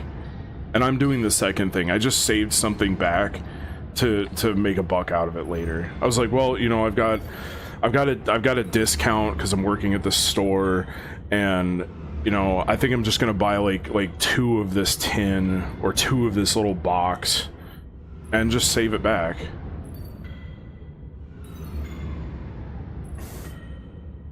Like, you know, I didn't ask to ask to get side-eyed over some activity that I don't do.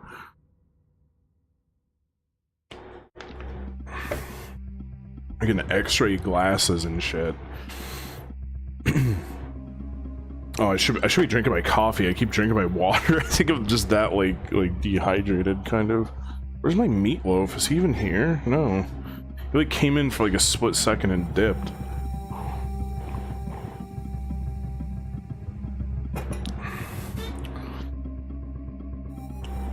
Oh, something else I didn't notice.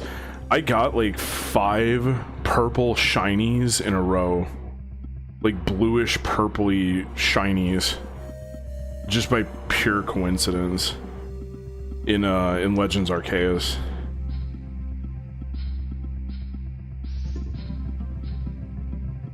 I got an unknown K, which is one letter in Sanka. I got a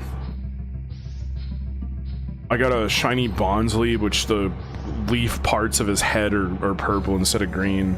And then I got a shiny Honchkrow, which is just all purple instead of black.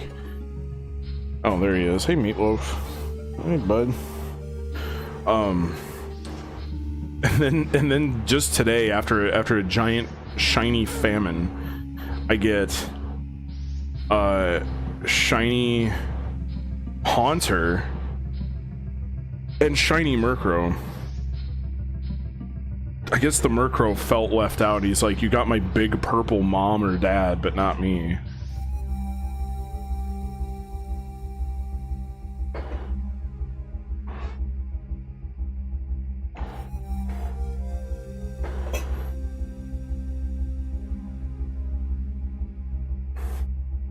And like, that's the thing, like I'm kind of playing the game like semi sort of casually, but like I'm also just going on like little shiny hunts just to see what I can get.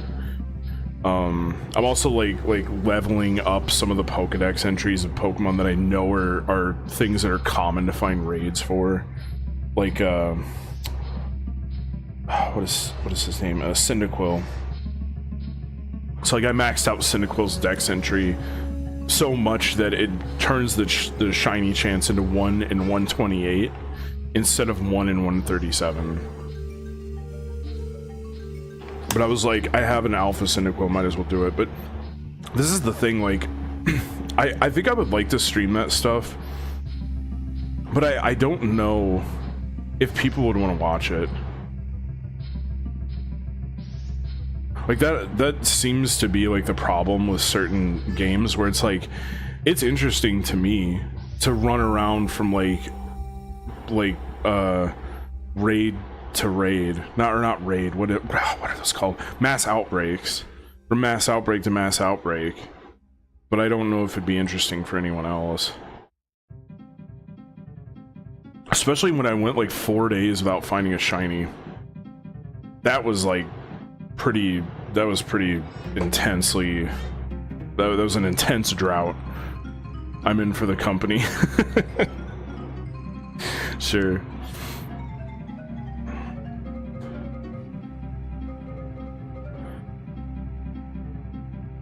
And I definitely, I feel this right now, but I think Legends Arceus is way more fun than Scarlet and Violet. I think Scarlet and Violet, I think I was just like unintentionally boring people to tears, whereas Arceus is a lot more active because you're having to like aim. I have to pelt the Pokemon right in the face with the sticky globs. And especially if it's an alpha, I have to use like 4 or 5 of them. 6 if it's a Rhyperior. Just going up against all these like armored enemies.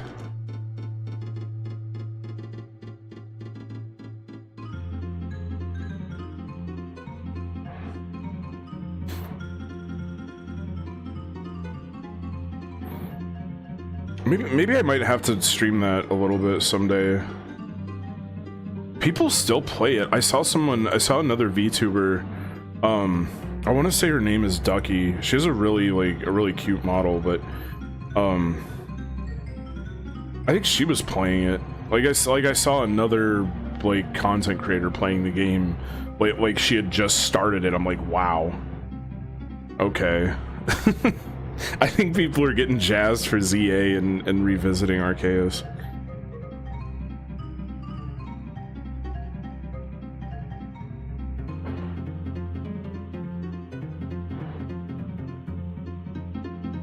I'm almost done with my coffee here. I just don't want it to go cold. You guys, some of you guys know how much I just hate cold coffee. Unless it's iced. There's just no half measures. It either needs to be born iced or scalding hot. If it cools off too much, it is now expired. Yeah. What did I call this? Sanka T2 Kafigi. Yeah. Coffeege.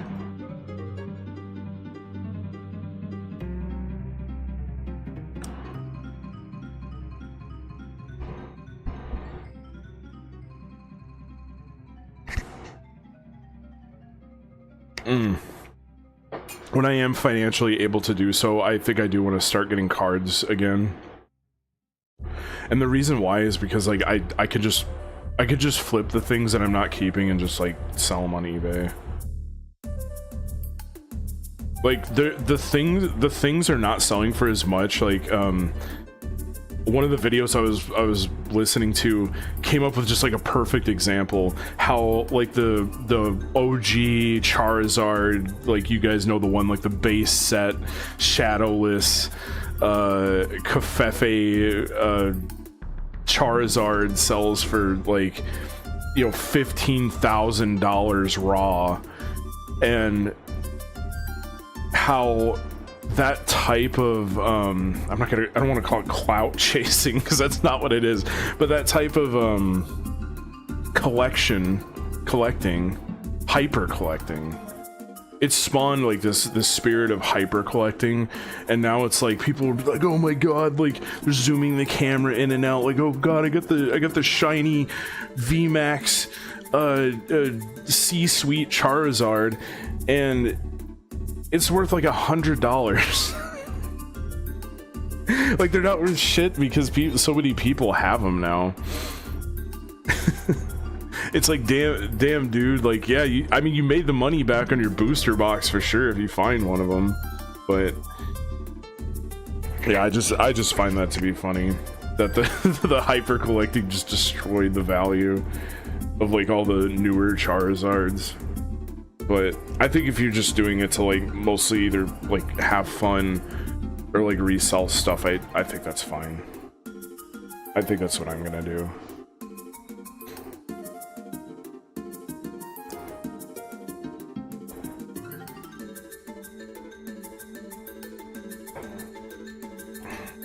Alright, just a couple more gulps here. God, that sounds crazy.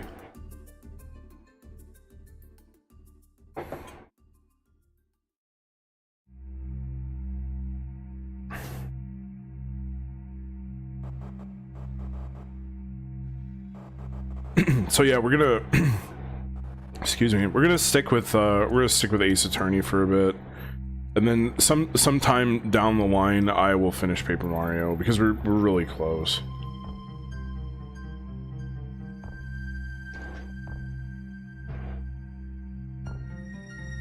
And I'm gonna make a schedule, but I think I'm gonna release it on a Sunday because it just makes like a little bit more sense to do. Because I think VTuber schedules usually run from like Sunday to Saturday. And I don't want to blank out all the spots on a schedule and then not have anything to like... It's just so much to have to like reorganize. And I was wondering, I was like, do VTubers have like a special software they use for this? I don't think they do. When I look around, I'm just like, nah, they're in Photoshop, face rolling the keyboard, just slapping text.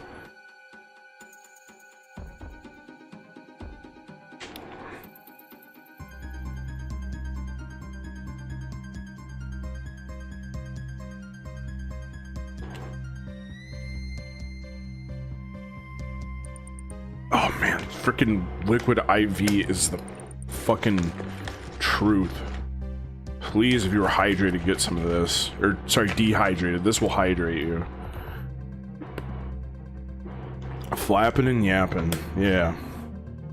Guest indie VTubers. Who might that be?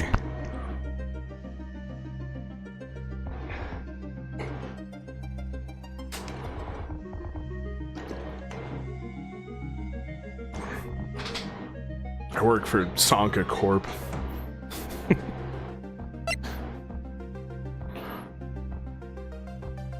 My PC has no pathetic games, Kaiba. Or sorry, my grandpa's PC. This might as well be my grandpa's fucking PC. That's... You're next. I'm looking at you, PC. You're fucking next to get ejected. Mossy Borgar? Never heard of Mossy Borgar. Don't call the blue screen of death at 3 a.m. True. Alright, I'll pause the Danky Kang music. Save over this, I guess. Okay, what's going on? What's going on next here?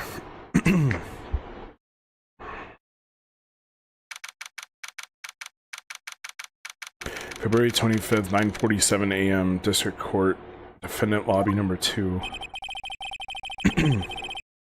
This is the defendant lobby, alright, but there's no defendant. I've been trying to reach Lana all morning. Where could she be? Where's Emma for that matter? It almost seems as if... Oh, they skipped the country. Something's been happening behind the scenes. Ooh, Edgeworth. Knowing you, you've already figured it out. Who the owner of the 777777 ID number is, that is. Well, I have a pretty strong hunch. That's Satan. Looks like I'm not the only one who's figured it out. You know, the only reason this trial didn't reach a verdict yesterday is because there was still room for doubt regarding this ID record. If that number does belong to whom you suspect, then no doubt will remain. After all, he hasn't been officially charged with anything. True, not yet. In any event, once all doubt has been removed from that list, I can call for a ruling. 5 minutes, right? And Chief Prosecutor Sky will be found guilty. But she didn't do it. I figured you'd say as much, that's why I came here, to hear what you have to say. This is the first time he's ever done something like this. Lana's hiding something. The only way we'll ever know the truth is to draw it out of her. The truth? Everything goes back to the SL9 incident. Don't be stupid. Today's the last day of the trial. We don't have time to reminisce about the past. That depends on you. If she's found guilty, you'll lose your only chance to find out what really happened. I'll think about it. See you in court, right? Uh-huh. This is it. Oh, one more thing I forgot to talk about. Before I started the stream, I was live for about like 4 minutes, and then there was some like weird recording error, and so I stopped. So if you see like some miniature videos of the stream starting and then stopping, that's why. But I'm glad it happened at the beginning and not like in the middle. If I'm ever going to find out what Chief Gant has on her, it's now. Alright, here we go. 10 a.m. District Courtroom, number 9. 2 number 9s! Court is now in session for the trial of Miss Lana Skye. I forgot I have a different voice for this fucker. The defense is ready, Your Honor. The prosecution is ready, Your Honor. Normally this is when the prosecution puts forth its opening statement. But before that, the police chief has a proposal to make. Chief Gant. Just gets to phase in. Morning, folks. How's everyone doing? Hey, Udgy, been back to the pool yet? No, I've been drowning enough as it is in my work. Oh, that's a good one. Don't think I could top that. If you don't mind me asking, Chief, exactly what is this proposal of yours? Yeah, I need hydration for the judge's voice for sure. Lana, that is to say the defendant, has asked me if she could speak directly to the court. She wants to do what? Having heard what she intends to say, I feel that she should be granted her request. In the end, it should save everyone a lot of time and trouble.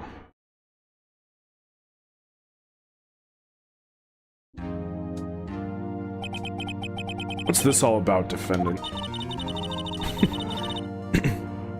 I like how Hedgewood just calls her defendant.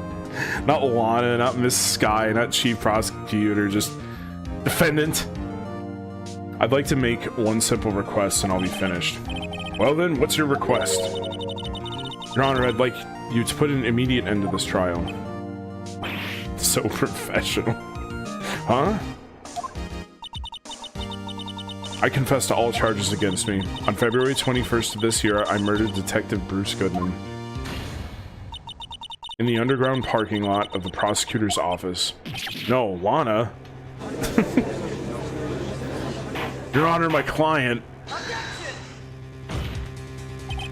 You can't. Your Honor, the defendant's claim does not change the defense's plea. In that case, Mr. Wright, I no longer require your services. I'm getting fired in the middle of a trial? But Lana, Your Honor, I hereby forfeit my right to an attorney. The prosecution may lack direct evidence against me, but it has sufficiently proven its case through testimony and circumstantial evidence. Bruh. Your Honor, my client has manic depression. Jeez, Lana, please. I'd like you to render your verdict now, if you please. Well, the defendant certainly has the right to self-representation. The request is legally valid, and although this is an unprecedented situation, indeed it appears there's no further need to continue this trial, even if Mr. Wright may feel otherwise. This can't be happening. This has to be a nightmare or something. Are we gonna wake up? It appears the time for this verdict has arrived. This court finds the defendant... Objection! Uh-oh. One moment, Your Honor. Mr. Edgeworth. Prosecution has not yet proven the defendant guilty beyond reasonable doubt. Any ruling at this stage would certainly be premature. Come now, Worthy. I understand this is a difficult time for you. Why don't you just be a good little boy and keep your mouth shut, hmm? Ooh, Satan, you don't talk to Edgeworth like that. I don't think I care for your tone, Chief Gant. What? Creating another fabrication to cover up your past mistakes? Sorry, but I'm no longer the naive little boy you would have me be. They had to scroll over to Phoenix, just like he's just locked in, paying attention. With this sudden confession from the defendant, it's obvious to me some kind of deal was struck behind the scenes. Some kind of deal, hmm? Not everyone operates as you do, Worthy. I thought so. Your Honor, the prosecution would like to change its first witness. Oh, to whom? As its first witness, the prosecution would like to call Miss Emma Skye. I request the court hears her testimony. Oh yeah, we have to go excavate Emma from somewhere. Mr. Edgeworth, I'm exercising my right to self-representation. Well, yeah, but he's not representing you, genius. I don't think we need to continue. I don't care what you think, Miss Skye. Yeah. Get told. Exposure of truth sometimes results in tragedy. However, no matter how tragic the truth may be, it would be an even greater tragedy to avert one's eyes from it. I don't believe in hell, Satan. I'm artistic or agnostic.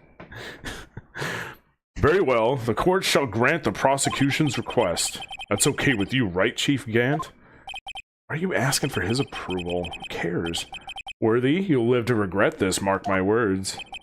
Miss Emma Skye, please take the stand. Looks like Edgeworth has decided to take the horse by the reins. Is Emma the horse? Now then, witness, please state your name and occupation. My name is Emma Skye. My occupation? I'm a horse. I'm Lana's little sister, and I want to be a scientific investigator. 2 years ago, you encountered the serial killer Joe Dark of the Joe Dark killings. Is this correct? Yes. I'm trying my hardest to forget about that, though. I'm sorry. But I'm afraid I'm going to have to ask you to recall those events one more time. Mr. Edgeworth, please remember this trial concerns the murder of Detective Goodman. Is an incident that was resolved 2 years ago really all that relevant? Yes. It most certainly is. Well, okay then. Sure gave in fast. Well, yeah, the judge and Edgeworth are like best friends. Now, please testify about what happened to you 2 years ago. Trip to yesteryear has finally begun.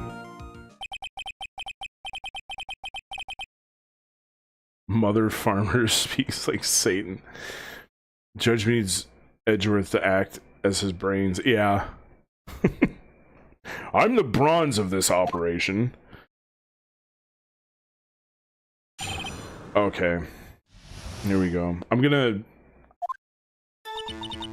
was gonna say I'm gonna try to do this, but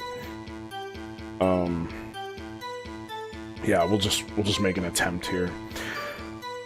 I was waiting in my sister's office that day. A man came running in and took me hostage. Neil Marshall rescued me, but I'll never forget what I saw in that instant.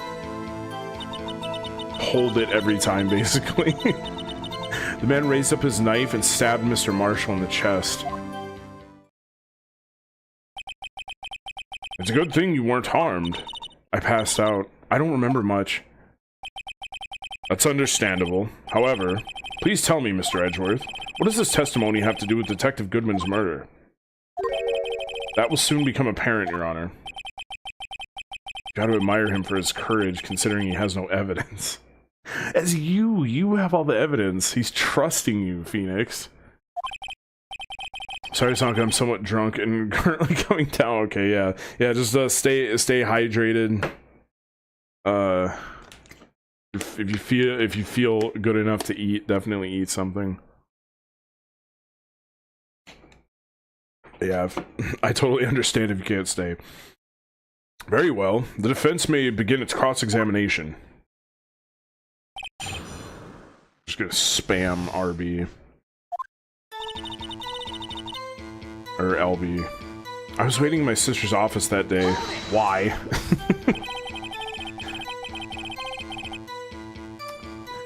Oh yeah, I don't eat if you're going to bed. True.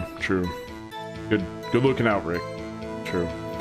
2 years ago, the defendant was a detective at the police department, correct? Yes, she was second in command under then Deputy Chief of Police Gant. My sister, she was the best detective ever. Yes, I remember. Deputy Chief Gant and Miss Sky used to be quite the pair. I believe they shared the same office. That's right. I'd always sit at my sister's desk. Well, that's not suspicious. And dream about playing that organ. I wanted to play it that day, too. The police department and the prosecutor's office held a ceremony that day. Lana promised to take me to dinner after she finished her work. A man came running in and took me hostage. A man? Yes, Joe Dark. He was a serial killer. Joe Dark was brought in for questioning on the day of that ceremony. We were desperate to get anything on him that would lead to an arrest. When he saw his chance, he fled the room, right? Upon fleeing the room, Dark proceeded to take the elevator. He must have been in a panic because the elevator was going up. Then he ran into Sky in Gant's office. There was a lot of noise coming from outside, so I opened up the door to have a look. That's when I saw him. Neil Marshall rescued me. What was the prosecutor doing there? That day, there were 2 people present during Dark's questioning. Deputy Chief Damon Gant and Prosecutor Neil Marshall. Almost forgot about Gant. Neil Marshall had just received the King of Prosecutors Award. Young and dedicated, he went straight to the questioning room after the ceremony. I assume that would also be why he was the first to run after Dark. When Dark grabbed me, I thought I was as good as dead. And that's when Prosecutor Marshall came running in. I don't clearly remember what happened then, but I'll never forget what I saw in that instant. Can you tell us about that? Mr. Marshall jumped on Dark. Just then the lights went out. The lights? It was just about this time of year. Okay, if I remember this right,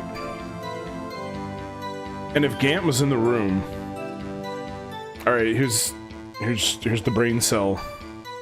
It's we're gonna have a brain blast here.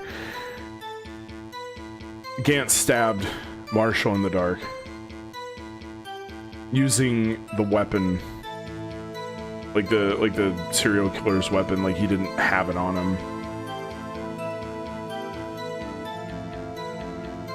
That's I think that's what it's gonna be. Think outside the box. I don't even know where the box is anymore. But that's what I think. Or maybe Emma's the mastermind behind all this and just stabs everybody. I don't know. But I'm gonna go with the Gant thing. I'll need your Danganronpa brains for this. Okay. It was just about this time of year. There was a terrible storm going on and lightning struck nearby. Hey, it's just like it is right now. Awesome. So the electricity went out? Wait a minute. If it was pitch dark in that room, you shouldn't have been able to see anything, right? Right. But just then lightning flashed again outside. That sudden flash left an unforgettable image in the scene of my mind. I see.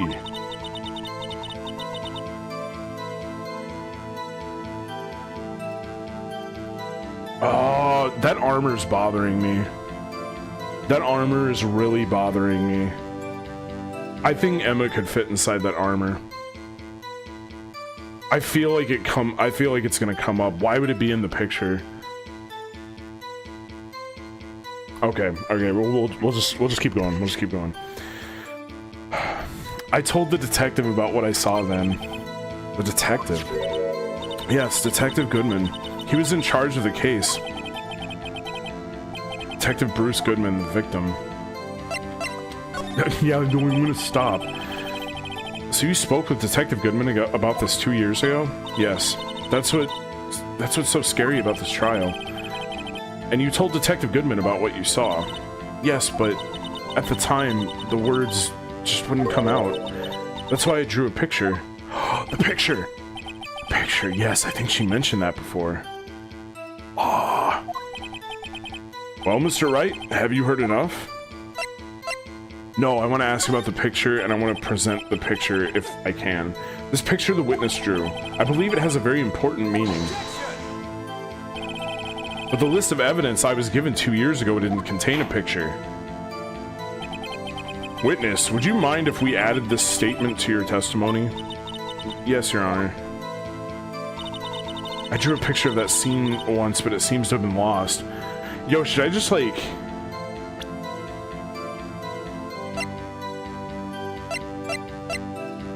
Hold it. It's on the back of this thing, right? Yeah, it's this. Mr. Edgeworth. This little girl put all her heart into drawing that picture. And yet you would insist on denying its existence? Huh? Hey, I'm not the bad guy. All I'm saying is that as the prosecutor for that case, I wasn't handed such a picture. That may well be. But that doesn't mean it doesn't exist. Behold.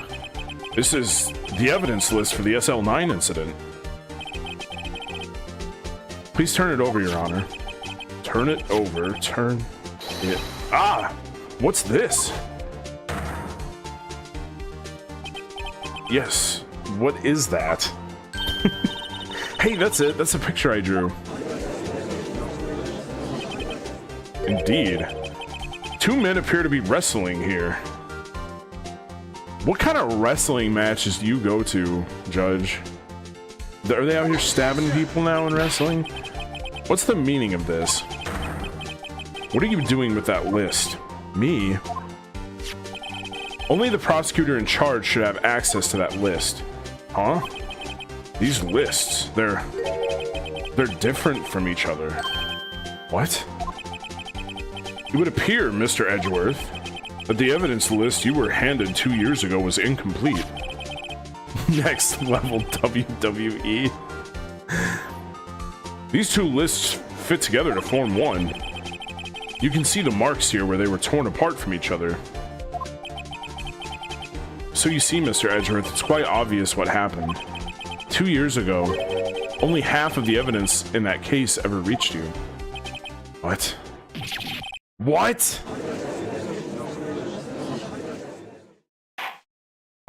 Order, order. Miss Skye, why did you draw your picture on the back of such an important list? Because that's what Detective Goodman handed me in the questioning room, Your Honor. Wait a minute.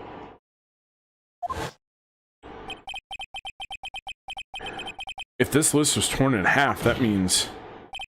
Your Honor. Are you alright, Mr. Wright? Your eyes are bulging from your head. If the evidence list was torn in half, then there might be more of the drawing on the back of Mr. Edgeworth's list. Ooh. Come on, Edgy. Put it up. Yes, that's quite conceivable, Mr. Edgeworth. It's possible. Let's see.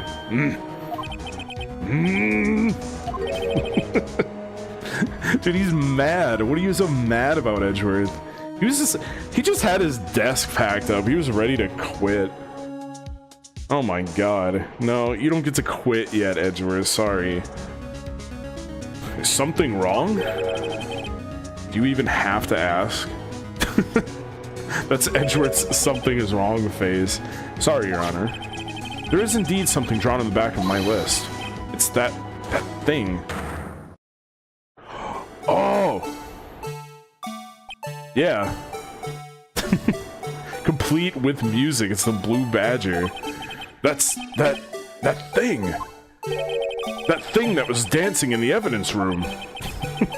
Clearly this act of vandalism is a work of a certain chief of detectives. I guess he was out of scrap paper. I got this great idea, pal.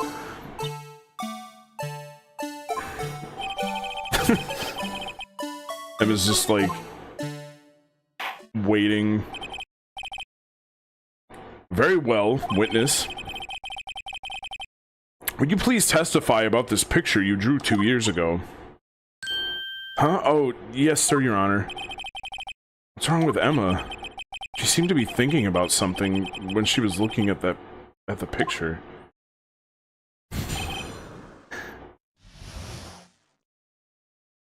Alright.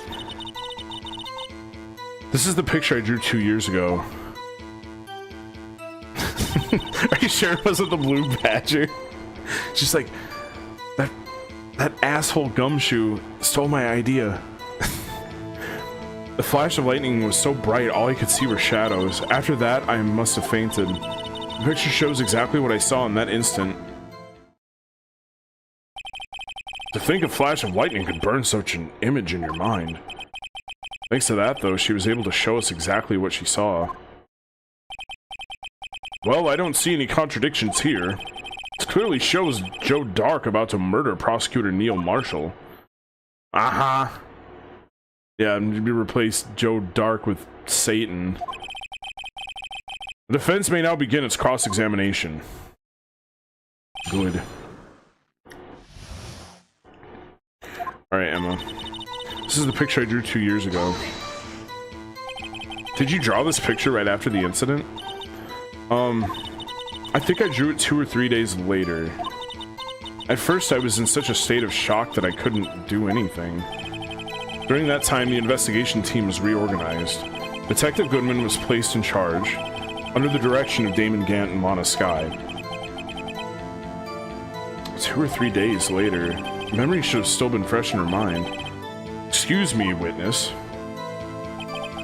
But can you please tell us why this picture is painted all black? The flash of lightning was so bright, all I could see were shadows. So at the time, you didn't even know it was Mr. Marshall who had come to your rescue. No, I couldn't see him clearly. The lightning was so bright, and I was knocked to the floor. You were knocked to the floor? Dark had a tight grip on me, but when Mr. Marshall jumped on him, I was knocked away. I turned around, and that's when the lightning flashed. Poor Emma, I'm just glad she wasn't hurt. You'll have to think, when was the blue badger created? Ah. What happened after the lightning flashed? After that, I must have fainted. I'm just gonna press her on everything. You mean you didn't see the actual murder take place? No, I'm sorry. Wait, if the blue badger wasn't created 2 years ago, then this is like... Well, I know that the list was split up, but I guess that depends on like when it was split up. Flash of lightning only drove the darkness for a split... Drove off the darkness for a split second. Not only that, but the trauma of the situation understandably caused the witness to faint. Do you really need to torture this girl any further? Yes. Hey, I'm not the bad guy here. Anyway, this picture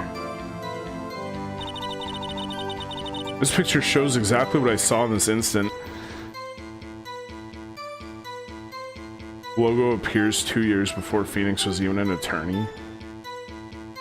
Oh. Okay.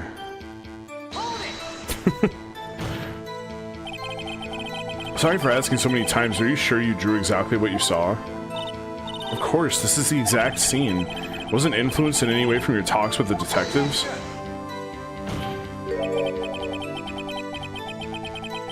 Are you insinuating we somehow manipulated her memory, Mr. Wright? No, of course not. I better watch out or you might find some way to cut my salary. I drew this picture before I heard anything from the detectives. So I don't think anyone's story would have influenced me. Mr. Wright, is there something that's bothering you about this picture? Yes, there is. Huh? Oh, well... That's strange. She claims this is exactly the scene that was imprinted in her mind, and yet there's clearly a contradiction here. Yeah, we're getting to it. We're getting to it.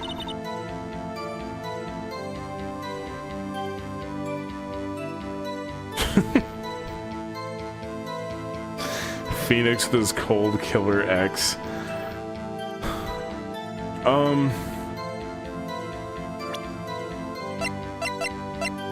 Well, there's definitely this.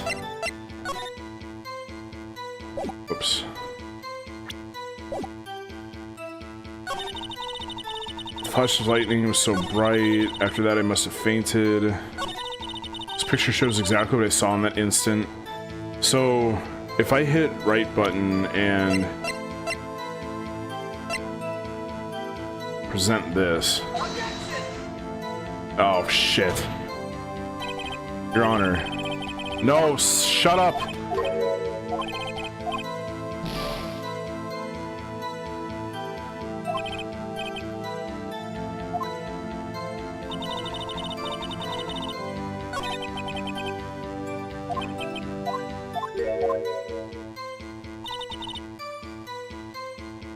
Is it here? I always, like, that's the thing, like, I always get mixed up on, like, okay, do I need to press first? Do I just present this? Like, hang on.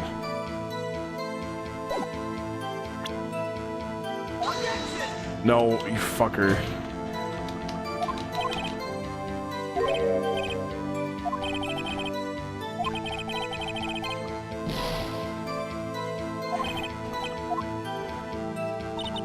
Like, I know what to do. It just sucks because, like, I can't. There's no. There's like no real good like cues of like, okay, well, this is where you're supposed to do this.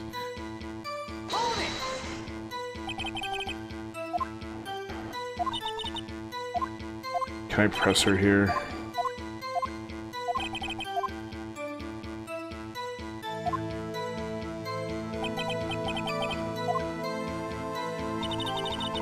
Okay, yeah. All right. This has to be it. Oh my god. Bro, you gotta be shitting me with this. How am I not in the right spot to present that? Oh, alright, never mind. I'm good. Okay, hang on just a second. Okay, I'm just gonna go look at the guide. Fuck it. All right, here we go.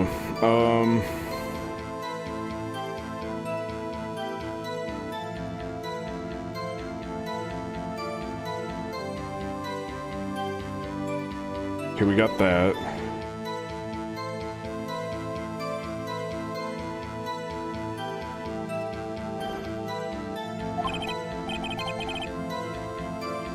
Oh, this is kind of crazy. All right, fourth statement. That's right, we're gonna cheat. I wish. Actually, yeah, I guess we are just cheating.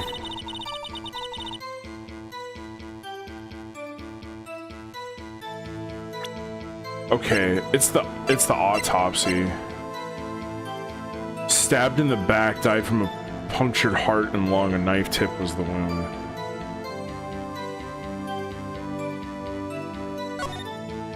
Yeah, okay.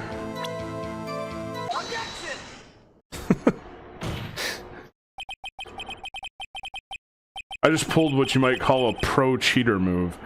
I hate to be the bearer of bad news, but this picture the witness drew contains a blatant contradiction. We cheating. What? But I still remember it just like it was yesterday. Why did they have her wait 3 days to draw this? Oh, because she was like in a coma. Okay. Mr. Wright, perhaps it would be faster if you simply pointed out this contradiction for us. The judge is spicy today. What part of this picture contradicts the autopsy report? Well, this is not a sharp object for sure. It's like a toilet paper tube. PTSD and shit. The contradiction, of course, lies here. Take a look at the knife the man is holding. If you look closer, you can see its tip is broken. Even I don't have to look closely to see that, Mr. Wright. But Mr. Wright, look at the evidence. See the murder weapon? Its tip is broken too. If I recall, the tip of the knife was found broken off in the victim's body. It was the conclusive piece of evidence that proved Joe Dark was the murderer. Except it wasn't. Wear hydration routine. I've been hydrating. You can probably hear it. I'll make one. I'll make hydration routine. I'm afraid it's not so simple, Emma. And where, pray tell, could you possibly see a problem? It's obvious, really. The victim suffered a single stab wound to the back. If the victim was only stabbed once, then the murder weapon should not yet be broken.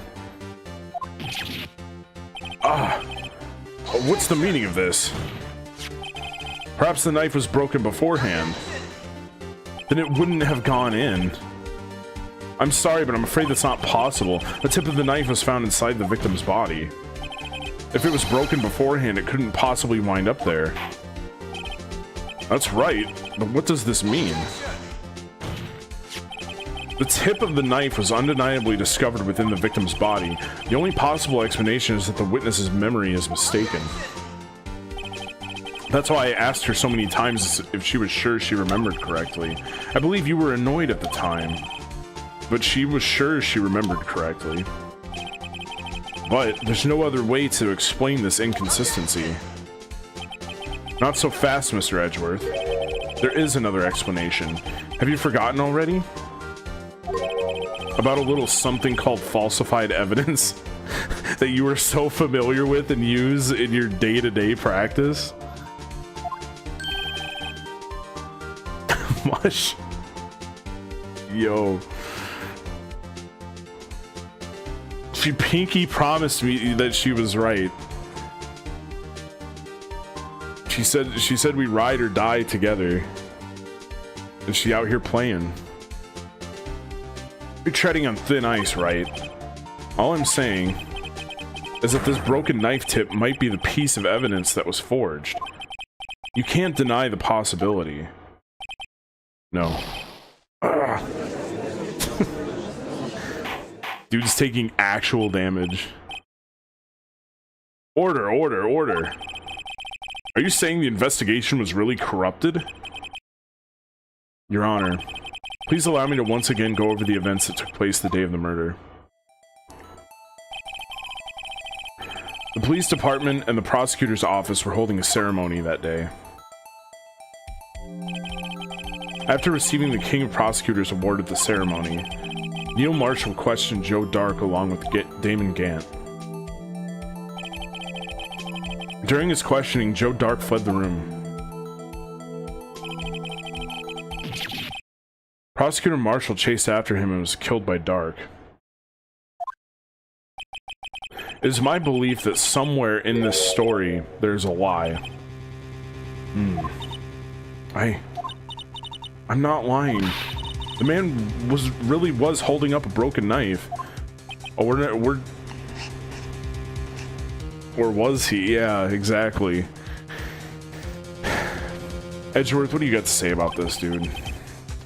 If that's true, then there's no other way around it. This could not have been the actual murder weapon. There must have been another broken knife. What are the chances of there being two broken knives? Another broken knife besides Joe Dark's? Could there have been one?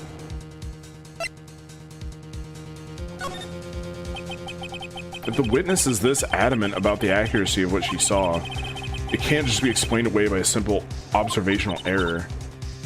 Mr. Wright.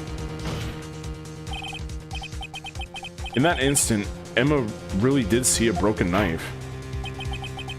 I assume, then, that you have some information about this other broken knife. If so, please feel free to enlighten us. The murder weapon was already broken prior to the murder. There's only one way. Take a look at this. Here's the real murder weapon.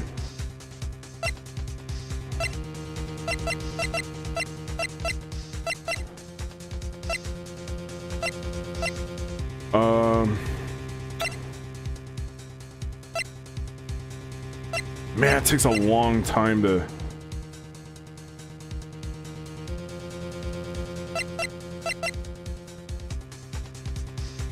So it's not this, because we...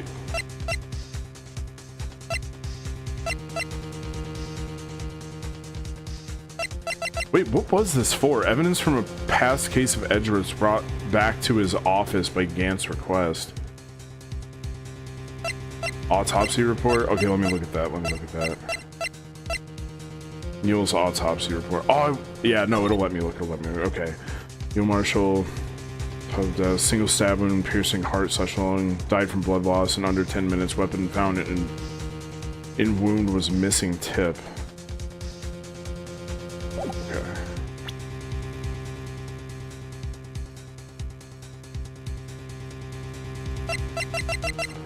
Appears in the photo.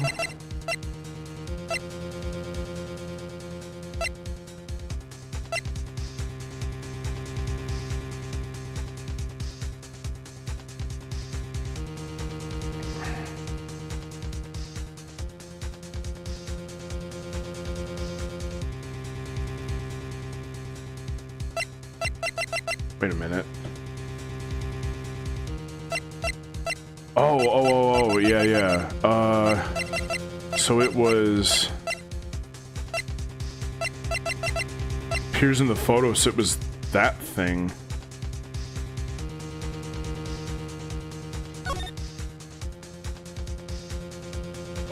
Oh! Yeah.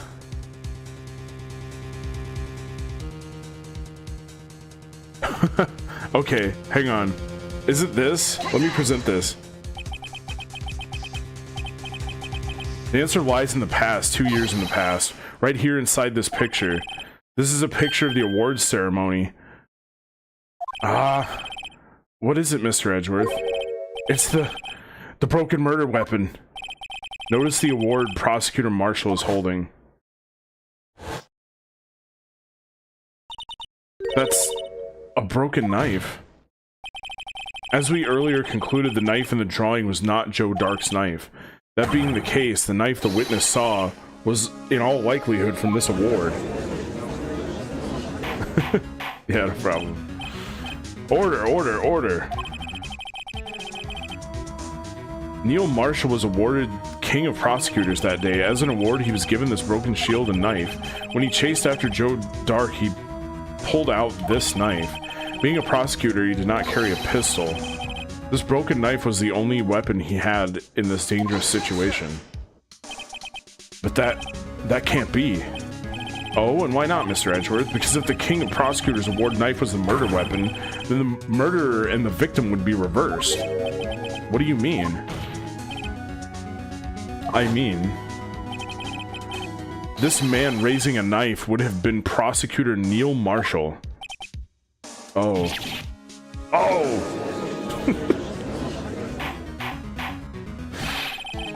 But the prosecutor was the one who actually died. That's true. What's going on here? It seems Mr. Wright has been a bit too eager to jump on conclusions. Or jump to conclusions. Wait, I remember now. I can explain everything. Witness? Mr. Edgeworth. What is it? Could you show me your evidence list again, please? His list? The one with that picture scribbled on the back? Oh, here's where it comes in.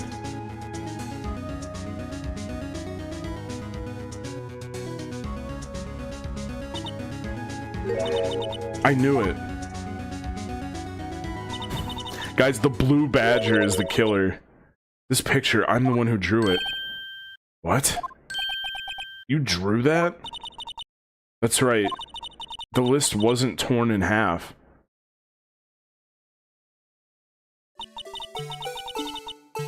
At the time I drew this picture.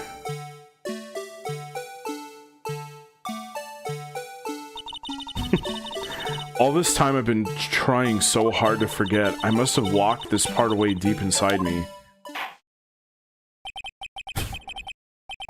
Perhaps it would be best if we addressed this, if we added this to the witness's testimony. Would you please tell us what you recalled, Miss Sky? Yes, Your Honor. First the knife mix-up and now the blue badger? This should be interesting. Emma.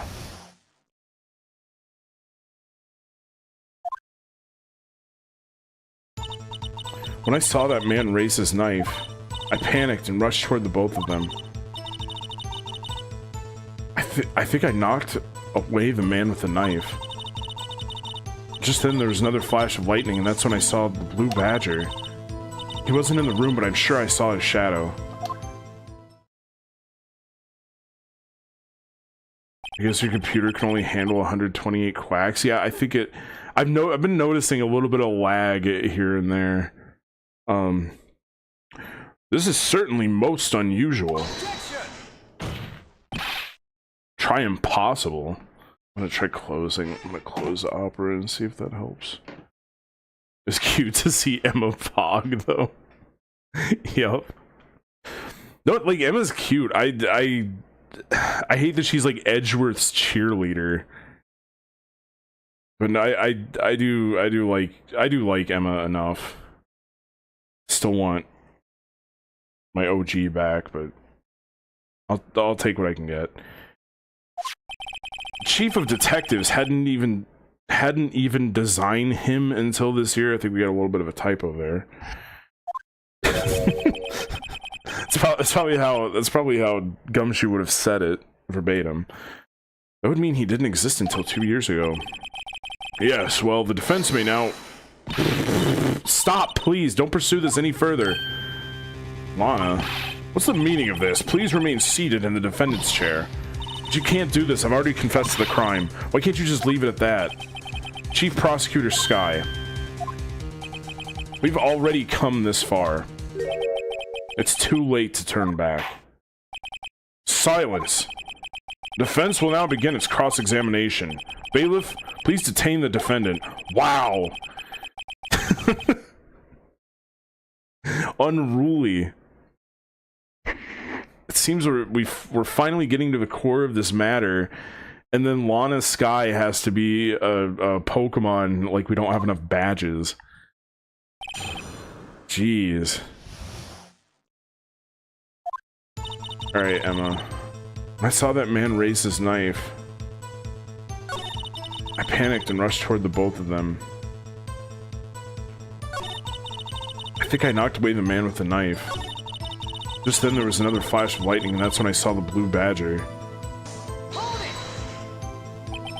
Are you sure about this? Of course, see? I even drew a picture of him here. But it was the chief of detectives who thought up this hideous beast. And that was just this year. The blue badger didn't exist 2 years ago. This is all quite verifiable. I know it sounds strange. I was surprised too when I saw him at the police department. I had this nagging feeling that I'd seen him before somewhere. Now I finally remember.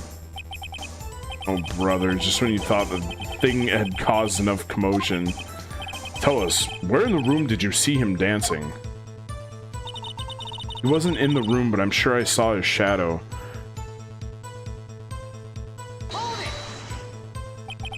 His shadow? So you mean you didn't actually see his face with its winning smile and all? That's right. That's a winning smile. I know I'm in the way a little bit, but you can see him. I still remember it. He had 3 creepy horns.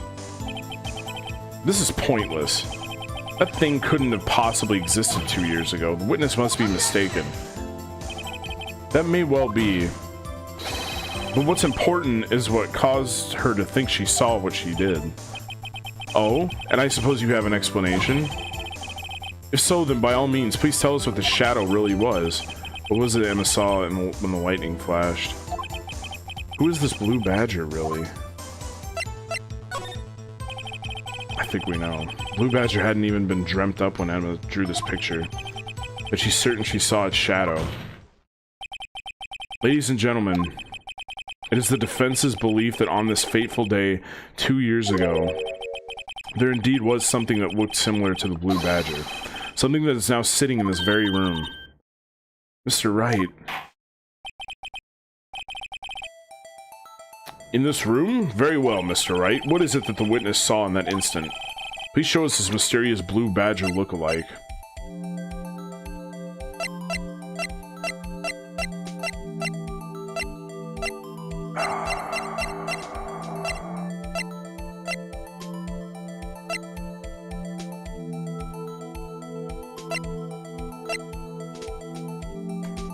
Hang on.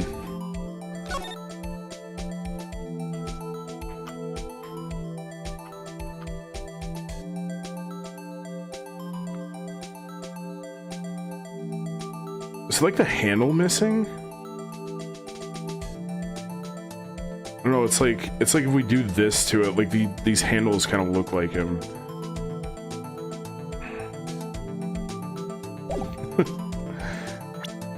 I think we're gonna do this. The mysterious blue badger was in fact this. Somebody got clubbed with this. This is where this comes in at. This falling, like like a cat was up on the like windowsill and like knocked it down off of a shelf. But that's what exactly is that? I believe it's some sort of jar. But Mr. Wright, that doesn't look anything like the blue badger. Indeed, it doesn't. As it stands now, it's just a plain jar. However, what if we were to change our viewpoint? Our viewpoint? I've got to show them the correct angle to look at this from.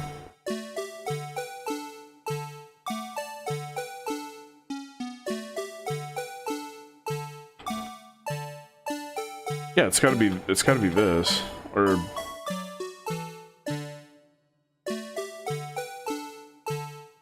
hang on. Probably more accurately, like, oh no. Yes. This isn't right. I've got to make it look more like the badger. Allow me to remind the defense its case hinges on the witness's drawing. If Mr. Wright can't match the shape the witness drew, we cannot accept his claim. Bro, that's a lot of Japanese for just let me fucking try again. Maybe I should rotate it vertically a bit more or horizontally? Okay. Well, what about like this?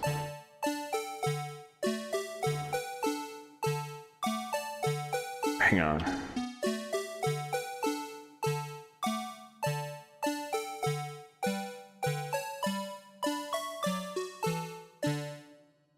What would it be this?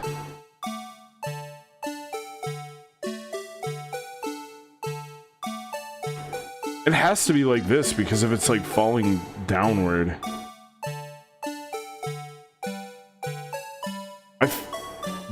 But I just tried this and it wasn't right.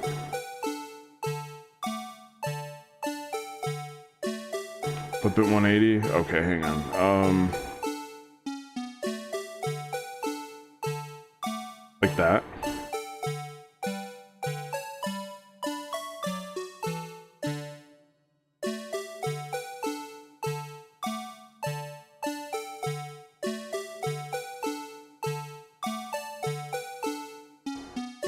Like, it doesn't account for the, like, the top part, but this seems like it should be close enough. Now use the long part of the jar to show up. Like that. Oh, okay, alright, got it.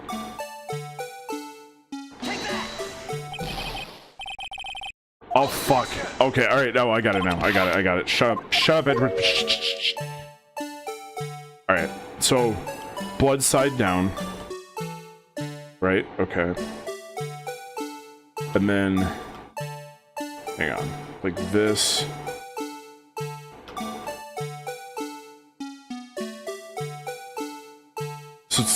Yeah, it's gotta be like this. What?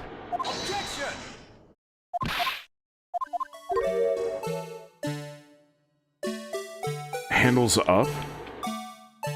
Oh, so I kind of did have it. All right, hang on.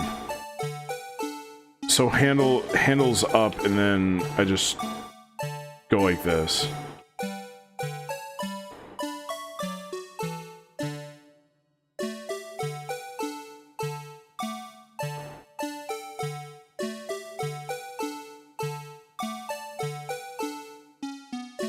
I mean that, because if I flip it upside down, the handles go the wrong way. Okay, let's try that. He says it's not right. What the fuck? At least I'm not losing health over this, so...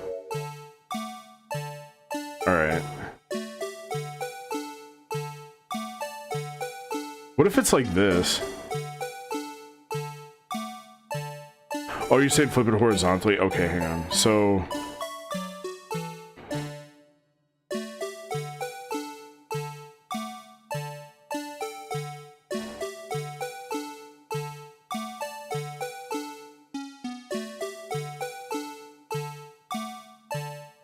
yeah, so like this. Let's try that. Oh my god. At what point did I show this and it didn't look like the damn badger? Holy moly.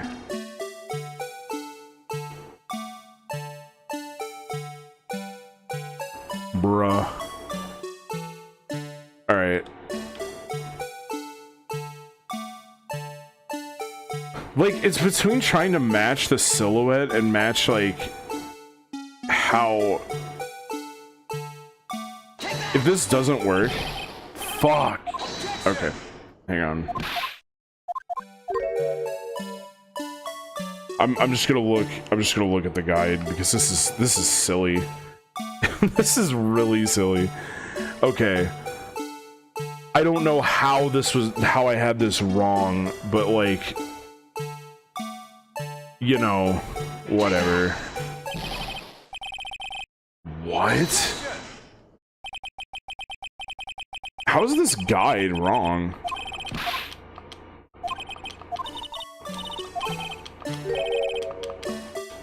Bruh. Okay. Alright. Oh, let me do it like this.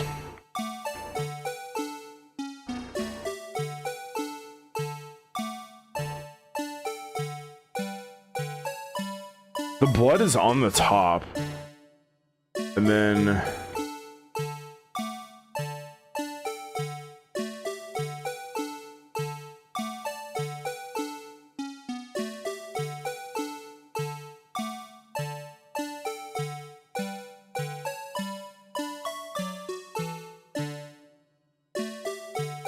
I could just barely...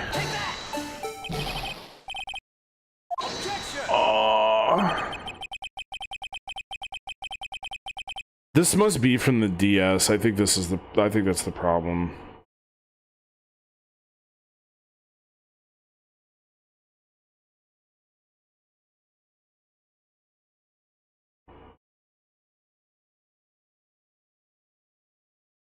Bottom of the jar to the small side has to become the top ball on the badger's head.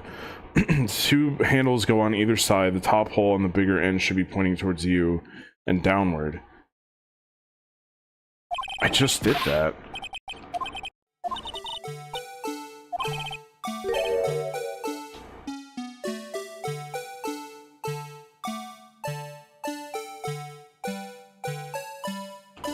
Like, this part of the jar comes towards me. This goes up here.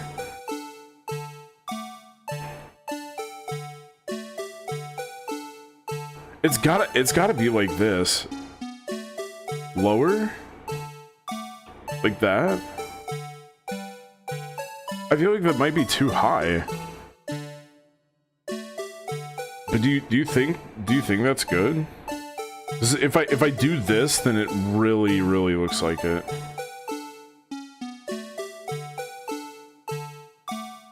Should the opening of the jar be lower or higher? Okay, I'm gonna try it like this. Oh, see?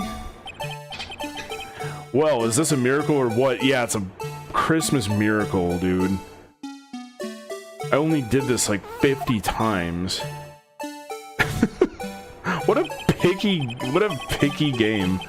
No one can possibly deny the jar's resemblance to the Blue Badger, which was then stolen, IP stolen by Gumshoe. Order. The defense has proven its claim. The mysterious Blue Badger witnessed on the day of the crime was actually this. Although we all enjoyed Mr. Wright's dramatic performance, one question remains.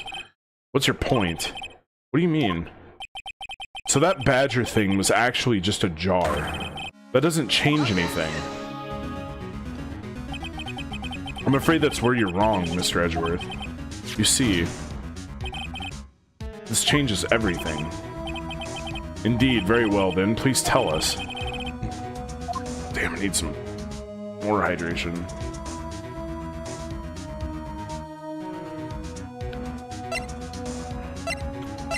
Probably the murderer and the murder weapon. But I'm gonna say the murderer and just hope that that's right. Allow me to take these in turn. At the moment of the murder, the witness saw this jar. At a very specific angle, I might add, Mr. Wright. Yes, well, knowing this, where could she have seen the jar? Where? The location of the jar is shown in a picture taken on the day of the crime. It's on a shelf in the office of Damon Gant. Ooh.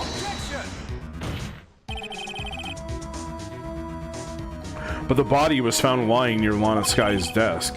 The witness testified so herself. Yes, and it is these two facts that reveal what actually transpired.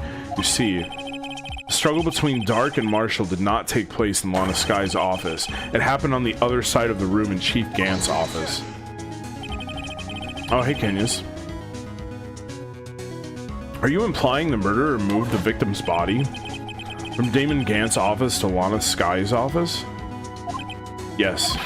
Why would he do that? There's no reason. Exactly. If there wasn't a reason, he wouldn't have gone through the trouble. The only logical conclusion is that there was a reason.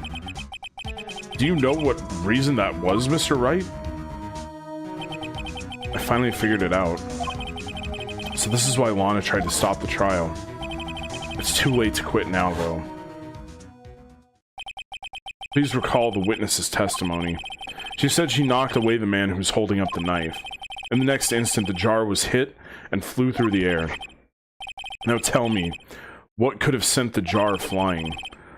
That would have to have been the impact the man made when he was knocked into the wall. Ladies and gentlemen, if I may draw your attention to this picture once more. If the man was knocked in the direction of the shelf the jar was sitting on, what would he have hit? Ah. A suit of armor holding a very sharp and dangerous looking sword. Yes. And since the man who was knocked into the armor was carrying a broken knife, he would have had to have been Neil Marshall wielding the King of Prosecutors trophy. No, Mr. Wright, you can't be thinking. Yes.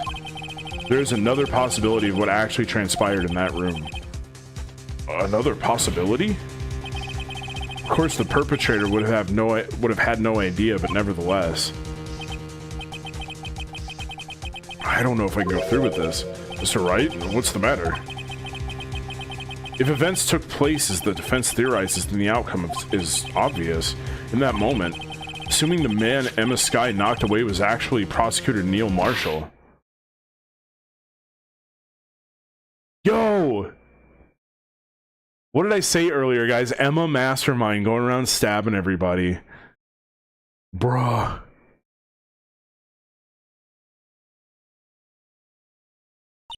You mean Mr. Marshall died because of Me? Oh no. Oh no.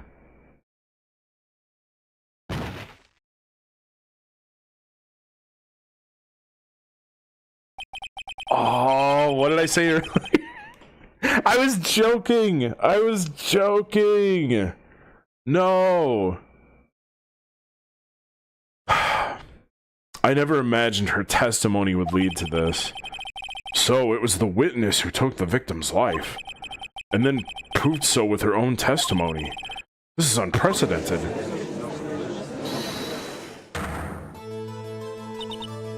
What are you saying? Danganronpa level hypothesis. My inner Miyu came out. I'm sorry, Miss Sky, but given the circumstances, Joe Dark murdered Prosecutor Marshall. How can you think it was Emma? How dare you try to pin the crime on her? Whoa, that was a new face. Imagine that coming from you. Ooh. Edgeworth's just firing shade in the courtroom. If you recall, it was you who admitted to forging evidence 2 years ago. Oh no. I mean, this is kind of the lake calling the ocean wet, but you know. The reason you moved Prosecutor Marshall's body was to keep anyone else from finding out what Emma did, wasn't it? I assure you, Mr. Edgeworth, I have no idea what you're talking about.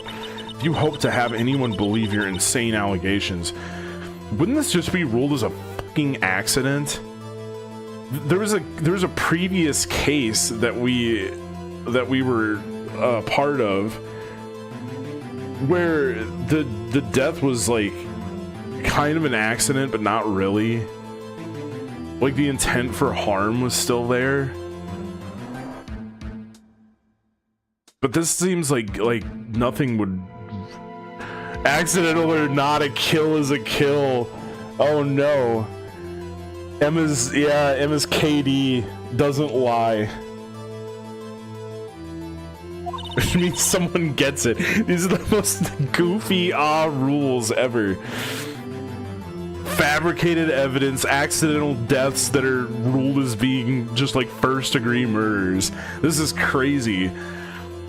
I'm afraid you're going to have proof. Tell me, do you have any conclusive evidence that proves my sister killed Neil Marshall? Evidence? I'm willing to bet you don't. Yes. It certainly would be difficult to prove this with evidence. How would it... Judge, that is the most oxymoron statement I think I've ever heard. With evidence, it would be really great to prove this. Like, what? I know what they mean, but like, come on. There's gotta be a better way to word that. Okay, Edgeworth, what's Edgeworth saying? If we don't have evidence, then we'll have to rely on testimony. I'm afraid that won't work in this case. Both parties involved in the incident are dead. We certainly can't get dead people to testify. This has all been a wild goose chase from the beginning. Oh, Edgeworth's not giving up though. Touche, Miss Sky. Of course, that only leaves us with one possibility. You mean there's still another possibility? What do you mean, Mr. Edgeworth? I mean the possibility that the victim has left us a message. For better or worse, Mr. Marshall did not die instantly. He may have left behind the name of the person who took his life, in one manner or another. That's impossible. Well, Mr. Wright, this is the only possibility left to you. A message from the deceased. Does such a message exist? I've got to think back to the court record. The real murderer's name that the victim may have left behind.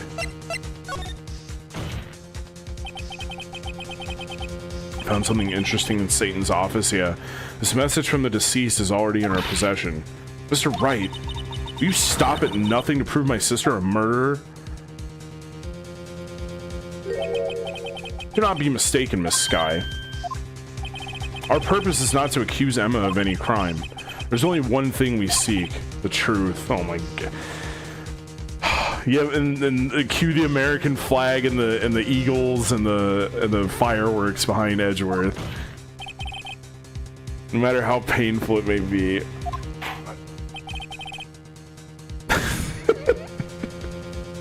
That was just the thing he could have said. Now then, Mr. Wright, please show us the piece of evidence that conveys a message from the deceased. Okay, so think back to the court record.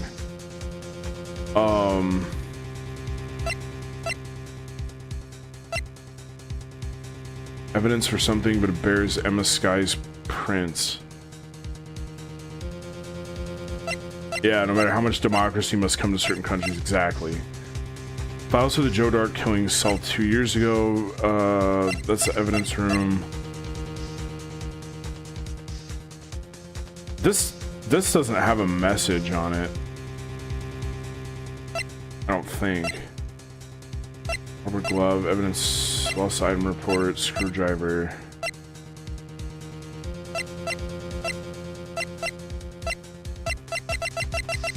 What, this?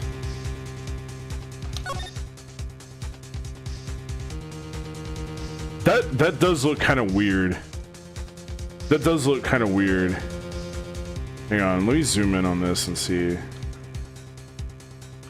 I guess zooming doesn't really do anything.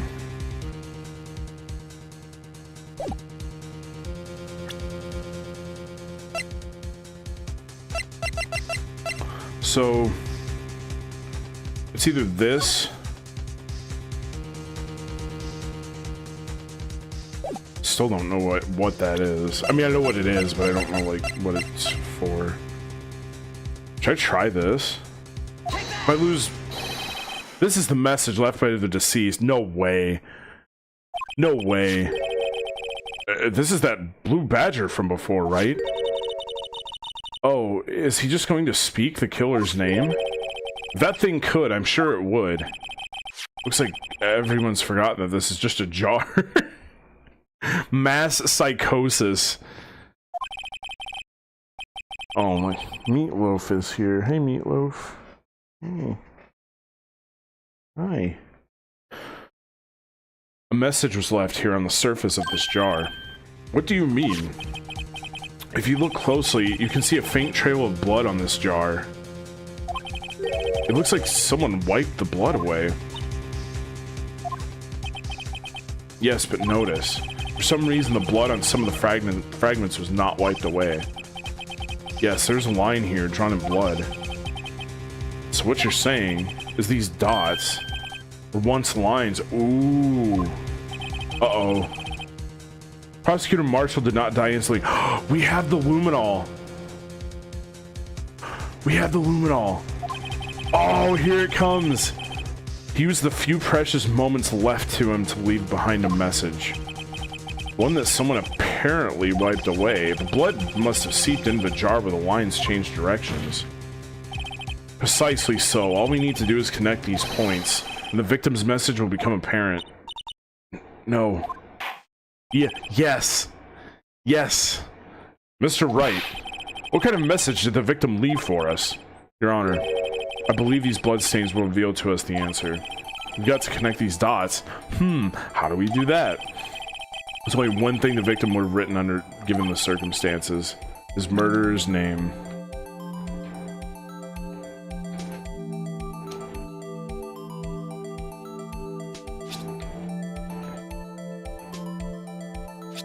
No, let me spray it with this stuff. Oh, I see it now. Hang on. All right.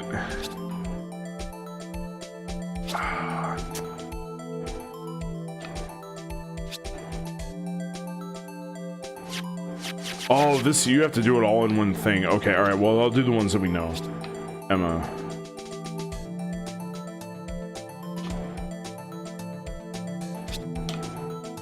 Okay, I definitely know it's these.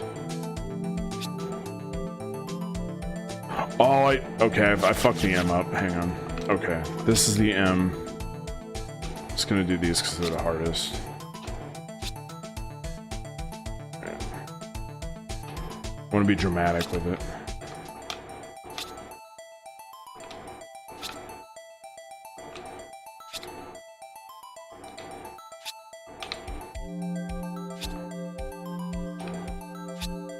Wow, that is sad. Damn.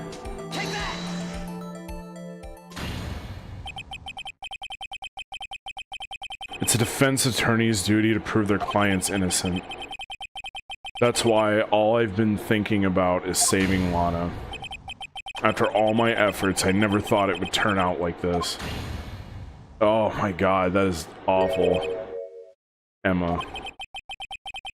So this is the final message Prosecutor Marshall left behind.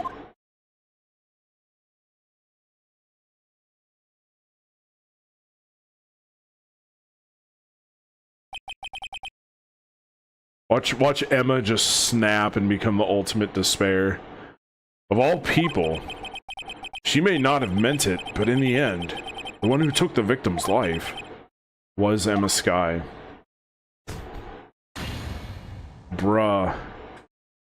Sag court case. What the hell? We're supposed to feel good about these. I was supposed to put away Satan. And instead, we have to put away Emma. Bruh.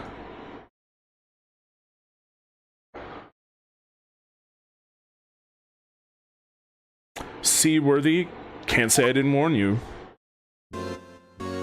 Don't tell me Satan was trying to help us this whole time, or at least help Emma. Oh my god. Chief Gant. Do you understand the implications of what you've done? What? What are you talking about? 2 years ago, Joe Dark was sentenced to death. He was convicted because his final murder. I believe you were the prosecutor in that case, were you not? Yes, Worthy. Because of you, an innocent man was sentenced to death. Not only that, but you used forged evidence to ensure his conviction. Yo. But Joe Dark really was a serial murderer, that's undeniable. I'm afraid that's not important. Didn't you know we aren't defenders of justice? What? We're merely keepers of the law. Sentencing a man to death is no light matter, even if there wasn't any cover-up or evidence forgery.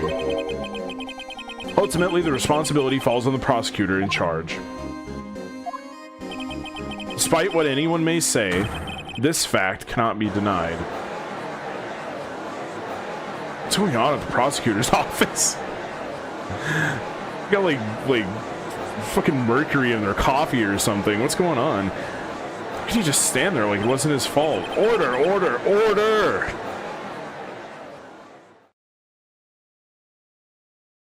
The gavel's pounding fell on deaf ears. Unable to settle the crowd, the judge declared a recess. Jeez.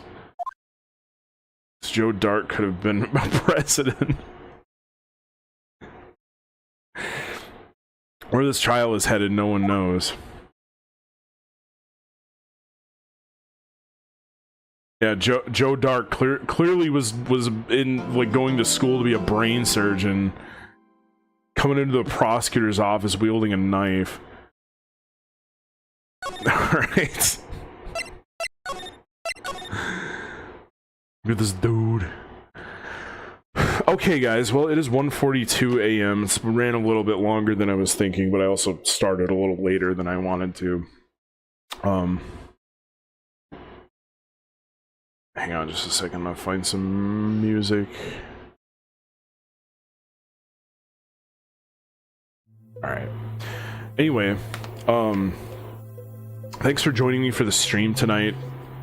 I know people filed in kind of late, but I also just like I didn't have the schedule up in time to me doing the stuff with my car took longer than it should have, and it kind of like messed up my sleep schedule. And then I have my landlord visiting later today, which is just great. So he's just doing like a little walkthrough and changing some filters. But yeah, I'm gonna get going.